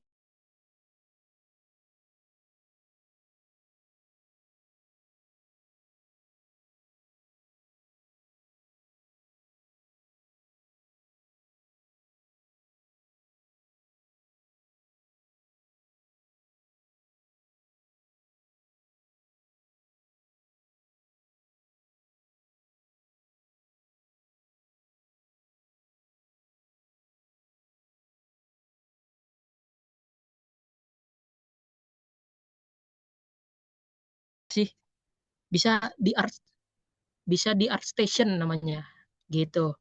Kalau untuk AI-nya apa namanya generate karakter. Kalau aku pernah generate karakter itu di Gemini sama Cloud. Tapi ujung-ujungnya sih ini sih ke banana.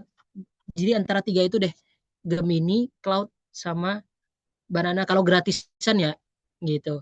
Kalau untuk berbayar kayaknya ChatGPT itu masih kuat sih teman-teman.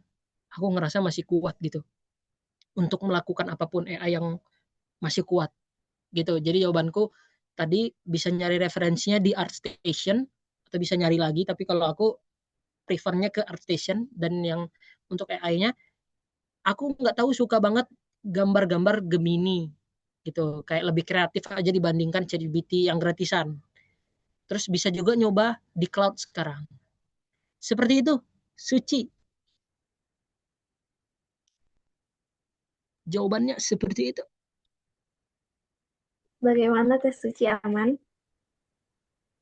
Baik kan, terima. Oke, siap. Terima kasih juga. Mungkin kan karena masih ada waktu, boleh untuk ada penanya lagi bagi yang mau bertanya kepada Kang Fajri. Boleh ya, Kang? Boleh. Boleh. Untuk, nah, ada dari Teh Salsa nih. Boleh Teh Salsa langsung aja mau berbicara atau di chat?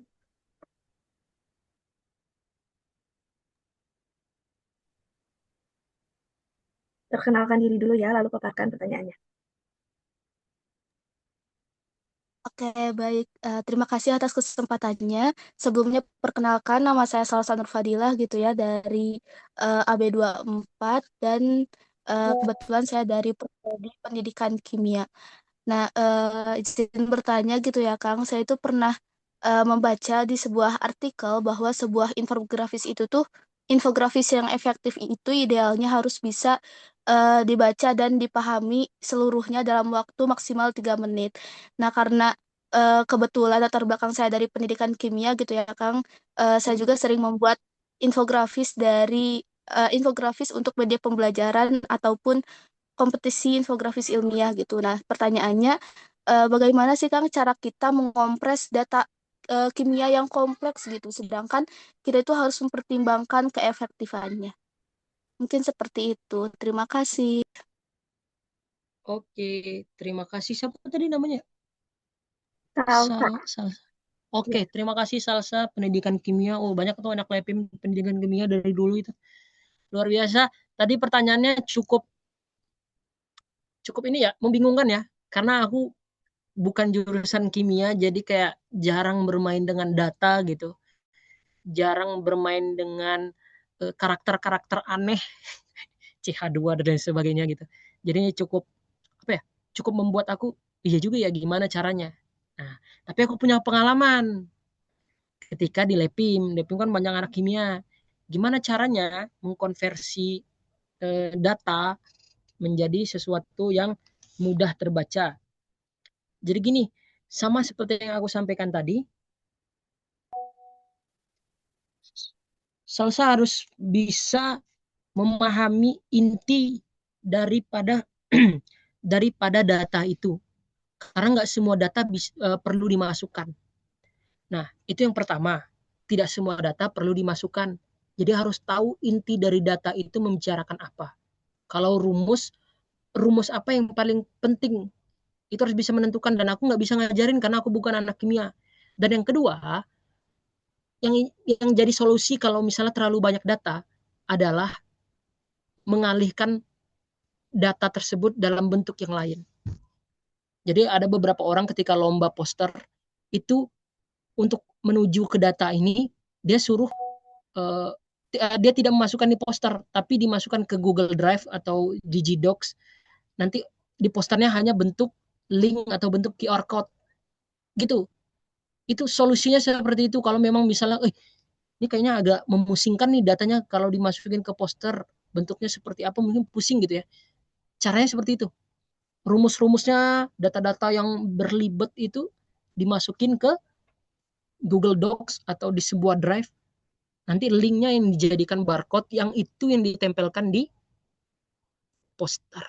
Nah, itu solusi berdasarkan pengalaman poster ya, bukan pengalaman kimia.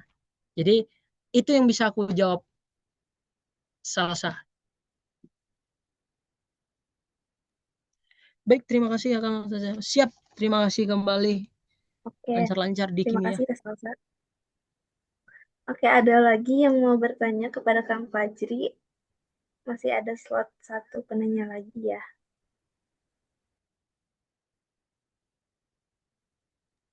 Boleh jika ada yang terkendala bisa di kolom chat aja. Sebutkan nama. Nah, oke, dari Teh Laras. Boleh perkenalkan diri lalu paparkan pertanyaannya.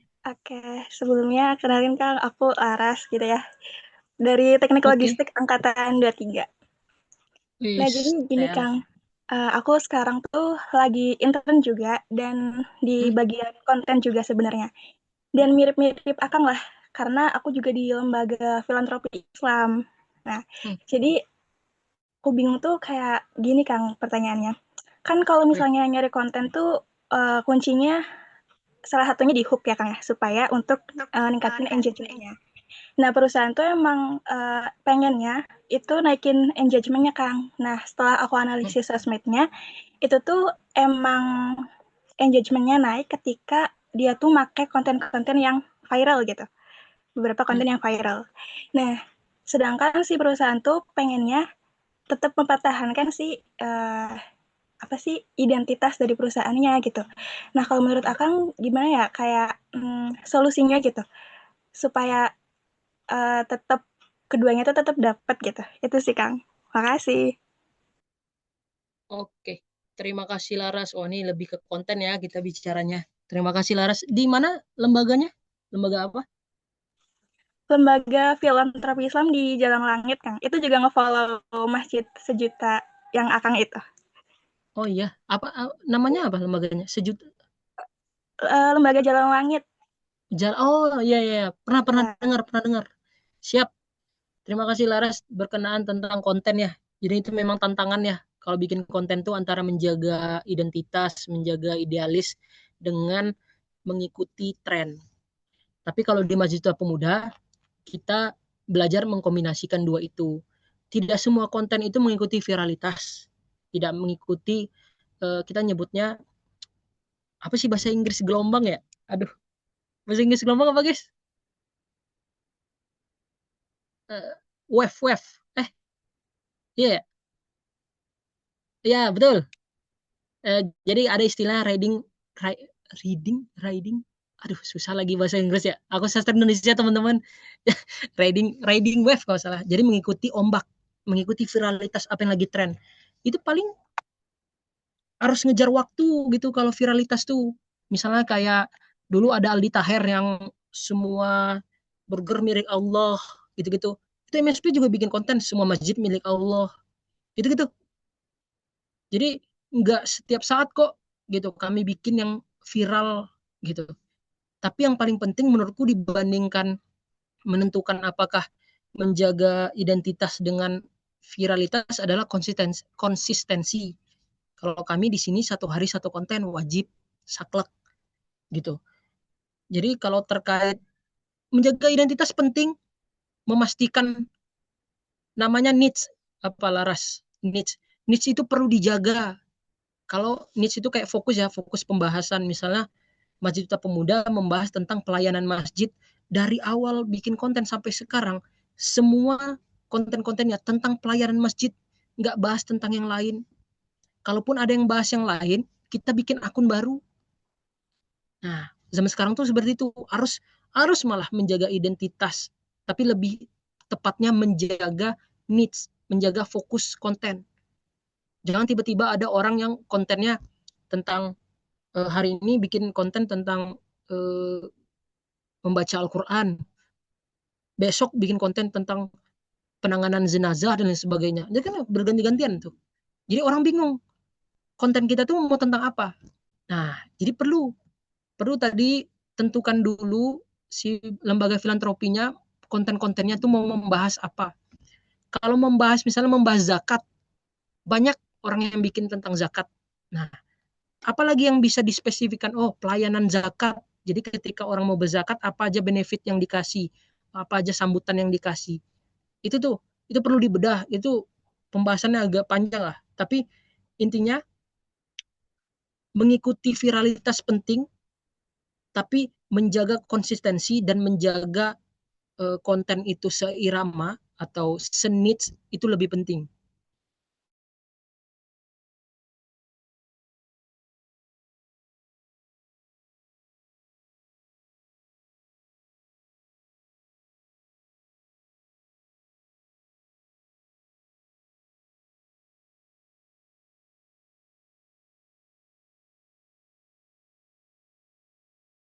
Mengikuti gelombang. Gitu kalau jawaban dari aku, Laras. Kita harus sepertinya bahas konten lebih menarik ya. Iya, oke Kang, berarti emang tipsnya emang lebih ke ngejaga identitas, tapi sesekali nggak apa-apa ikut ke viral gitu ya, asal masih sesuai dengan si konteksnya gitu ya. Oke. Betul. Sama satu Betul. lagi boleh nggak sih Kang? Boleh, aman. Oke. Sama satu lagi, kayak aku tuh masih bingung di cara ngepangkas headline. Kadang headline-nya tuh kepanjangan gitu Kang. Nah menurut Kang ada tipsnya nggak ya? Kalau Oke, dipendekin headline itu. kayak rancu gitu. Oke. Headline itu ini kayaknya buatan orang-orang aja sih, tapi ada yang bilang headline yang bagus itu tidak lebih dari 12 kata. Aku juga nggak tahu ya, apakah itu works atau enggak. Tapi kalau kepanjangan juga orang malas baca kan. Jadi ada beberapa orang yang bilang tidak dari 12 kata. Aku ngikutin itu ya untuk semua headline. Skripsi juga gitu. Skripsi, desain, untuk konten tidak lebih dari 12 kata. Lebih singkat lebih bagus. 5 sampai 12 lah, 5 sampai 12. Aku tahunya seperti itu, Laras. Oke, makasih Kang Aji. Siap. Terima kasih juga. Baik, karena sesi tanya jawab sudah habis dan kuota penanya juga sudah memenuhi ya. Terima kasih. Saya ada rekan-rekan atas keaktifannya dan menambah ilmu bagi kita semua. Sebagai bentuk penghargaan dan apresiasi atas kesediaan Kang Fajri berbagi ilmu bersama kita, panitia akan menyerahkan sertifikat penghargaan kepada beliau. Kepada Kang Muzaki selaku Ketua Pelaksana, kami persilahkan untuk menyerahkan sertifikat kepada Kang Fajri.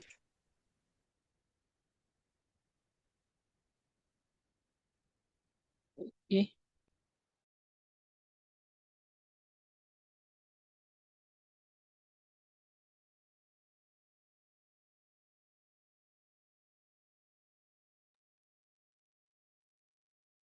Oke, ini mau gimana nih?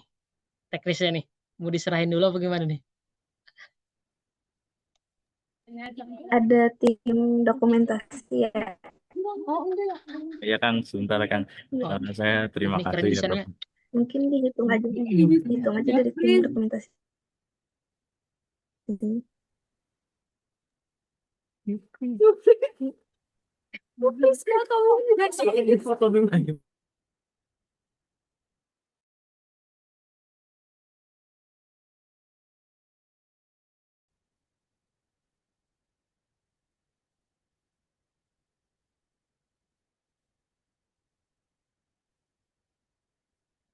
Gimana guys? Udah guys? Belum? Gimana tim dokumentasi? Apakah sudah didokumentasikan? Oke, ini sudah terdokumentasi ya. Terima kasih. Baik. Sekali lagi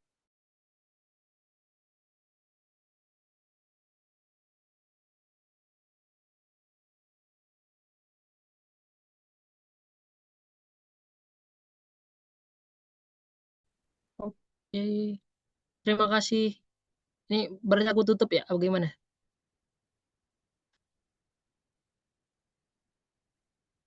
Dengan itu menjadi apa lagi ya yang perlu dikurangi. Nah, seperti itu. Sampai jumpa teman-teman. Sehat selalu, semoga bermanfaat. Assalamualaikum warahmatullahi wabarakatuh. Waalaikumsalam warahmatullahi wabarakatuh. Teman-teman, jangan dulu kemana-mana ya. Kita masih ada sesi yang nggak kalah penting nih, yaitu penjelasan teknis untuk workshop yang akan segera digelar. Kepada divisi acara workshop, kami persilahkan untuk menyampaikan info teknis.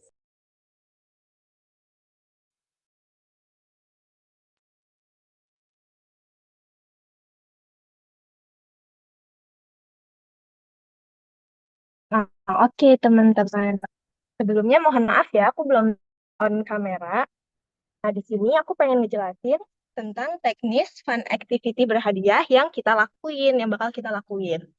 Sebagai bagian dari rangkaian workshop ini, setiap peserta akan mengikuti tantangan membuat poster dengan tema yang telah ditentukan. Kegiatan ini itu selain menjadi salah satu syarat memperoleh sertifikat, ini juga untuk mengasah kreativitas teman-teman sendiri. Nah, kabar baiknya, 3 karya terbaik akan mendapatkan apresiasi khusus berupa hadiah dari kami. Jadi, manfaatkan kesempatan ini buat nunjukin kreativitas teman-teman ya. Untuk tema poster sendiri menyuarakan literasi pendidikan di era digital. Tenggat pengerjaannya hingga Rabu tanggal 10 Juni 2026.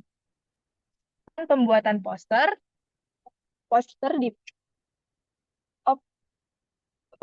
dibuat dengan ukuran A4, karya dikumpulkan dalam format PDF.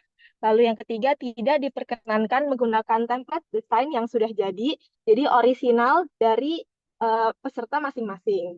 Lalu yang keempat, serta bebas menggunakan aplikasi desain apapun dengan syarat tidak menggunakan teknologi AI dalam pembuatan karya. Dibebaskan boleh menggunakan Canva atau Procreate dan semacamnya yang teman-teman ungguli. Teknis pengumpulan karya dikumpulkan melalui Gform yang akan dibagikan oleh panitia. Tautan Gform-nya menyusul, nanti akan kami kirimkan di grup. Lalu yang kedua, file yang diunggah harus dalam format PDF. Dan yang ketiga, gunakan format file sebagai berikut. Nama _ instansi _ pelatihan desain LabPIM. Nah, contohnya, misalnya Yumna _ Universitas Pendidikan Indonesia _pelatihan desain LabPIM PDF. Seperti itu. Untuk instrumen penelitiannya sendiri, penelitian karya akan dilakukan penilaian karya akan dilakukan berdasarkan aspek berikut. Kesesuaian dengan tema 25%, copywriting 35%, kreativitas dan orisinalitas desain 40%.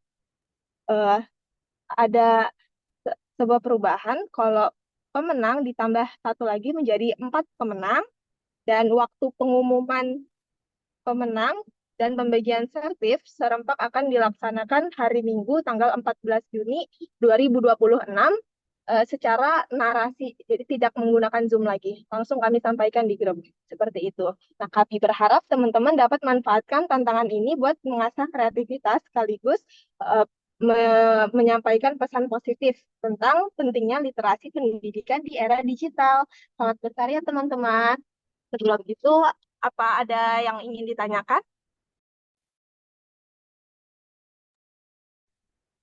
Boleh ya teman-teman setelah informasinya ditanyain. Mumpung ada divisi acaranya secara langsung, dibuka sesi tanya jawab singkatnya. Nah, ini poster atau infografis ya, Kak? Gimana, Teh Yumna?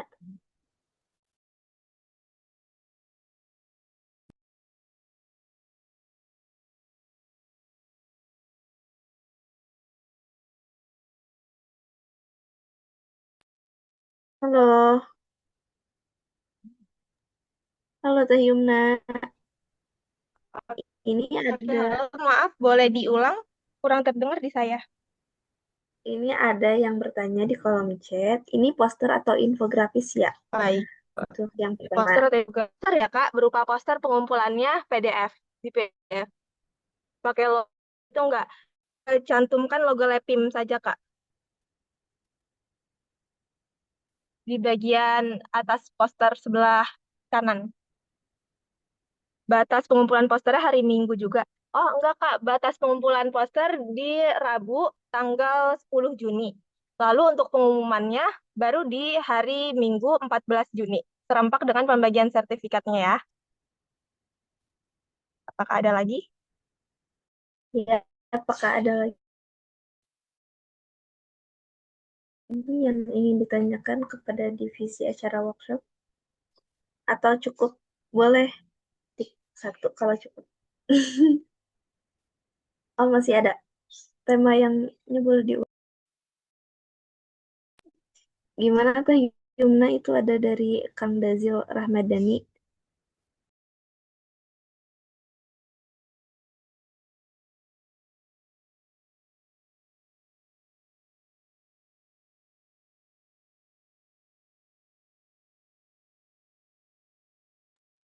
Temanya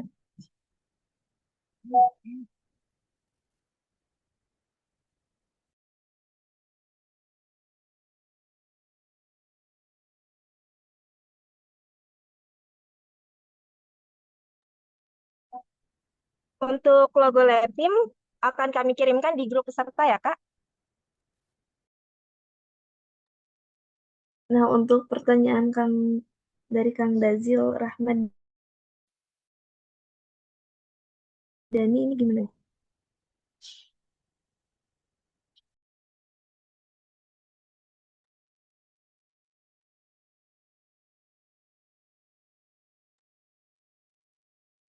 Baik, apakah sudah cukup sesi tanya jawab? Atau masih ada yang bertanya?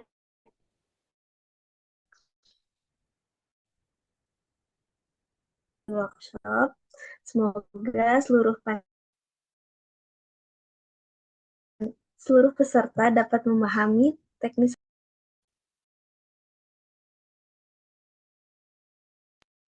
Teman-teman, tidak terasa kita sudah sampai di penghujung acara Design as a Voice hari ini.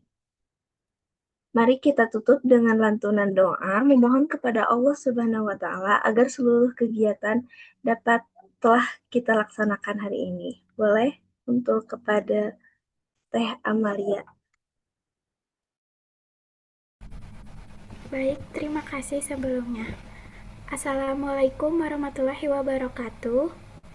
Bismillahirrahmanirrahim. Alhamdulillahirabbil alamin. Hamdan yuwafi nima'ahu wa yukafi'u majidah. Ya Allah, ya Tuhan yang Maha Kuasa, puji syukur kami panjatkan kehadirat-Mu atas segala rahmat, hidayah, dan nikmat-Mu, sehingga kami dapat menyelesaikan acara workshop desain dan copywriting ini dengan aman dan lancar. Ya Allah, ya Tuhan yang Maha Pengasih, berkahilah pertemuan kami hari ini, jadikanlah kegiatan ini sebagai wadah untuk memperkaya pengetahuan kami, dan limpahkanlah ilmu yang bermanfaat dari kegiatan ini. Ya Allah, ya Tuhan yang Maha Berilmu, anugerahkanlah kami pemahaman yang mendalam, kekuatan, dan bimbingan-Mu untuk mengimplementasikan ilmu-ilmu baru yang telah kami pelajari. Jadikanlah apa yang kami lakukan hari ini sebagai amal kebaikan yang Engkau ridhoi. Rabbana atina fid dunya hasanah wa fil akhirati hasanah wa qina azabannar. Subhanakallahumma wa bihamdika asyhadu an la ilaha illa anta astaghfiruka wa atubu ilaik. Wassalamualaikum warahmatullahi wabarakatuh. Terima kasih. Saya kembalikan kepada MC. Waalaikumsalam warahmatullahi wabarakatuh. Terima kasih Teh Amalia. Alhamdulillah ya teman-teman, kita bersama-sama menyelesaikan seluruh rangkaian acara dengan lancar dan penuh semangat. Semoga seluruh ilmu dan wawasan serta inspirasi yang telah kita dapatkan hari ini dapat kita terapkan dalam kehidupan sehari-hari, khususnya dalam berkarya di bidang desain. Sebelum acara kami tutup, mohon kepada seluruh peserta untuk tetap bergabung sebentar karena akan ada sesi dokumentasi bersama. Kami persilahkan kepada seluruh peserta untuk mengaktifkan kameranya. Tapi ini ditutup. Halo teman-teman, ini untuk sesi dokumentasi. Boleh yang belum on cam dulu ya.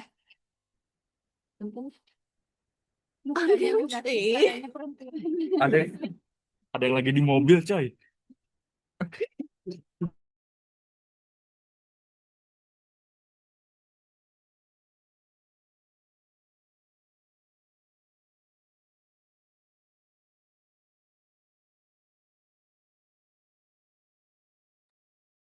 Boleh nanti mungkin dari tim dokumentasi untuk dihitung saja ya.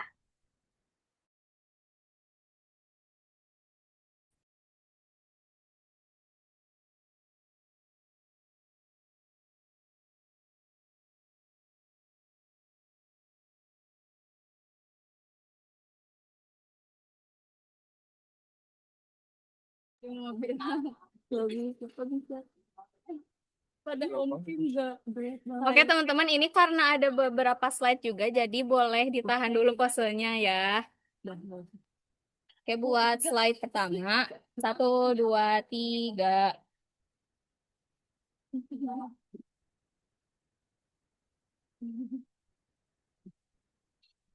Oke, terus slide selanjutnya, 1, 2, 3. Oke, terakhir. 1, 2, 3. Oke, sudah ya teman-teman. Terima kasih banyak. Terima kasih kepada tim dokumentasi.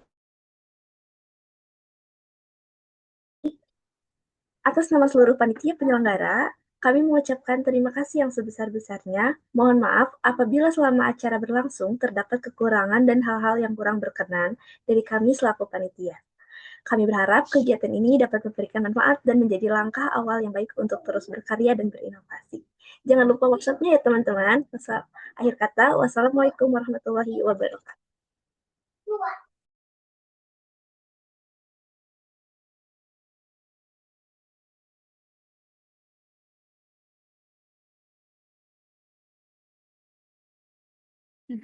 Terima kasih semua. Buat lagi.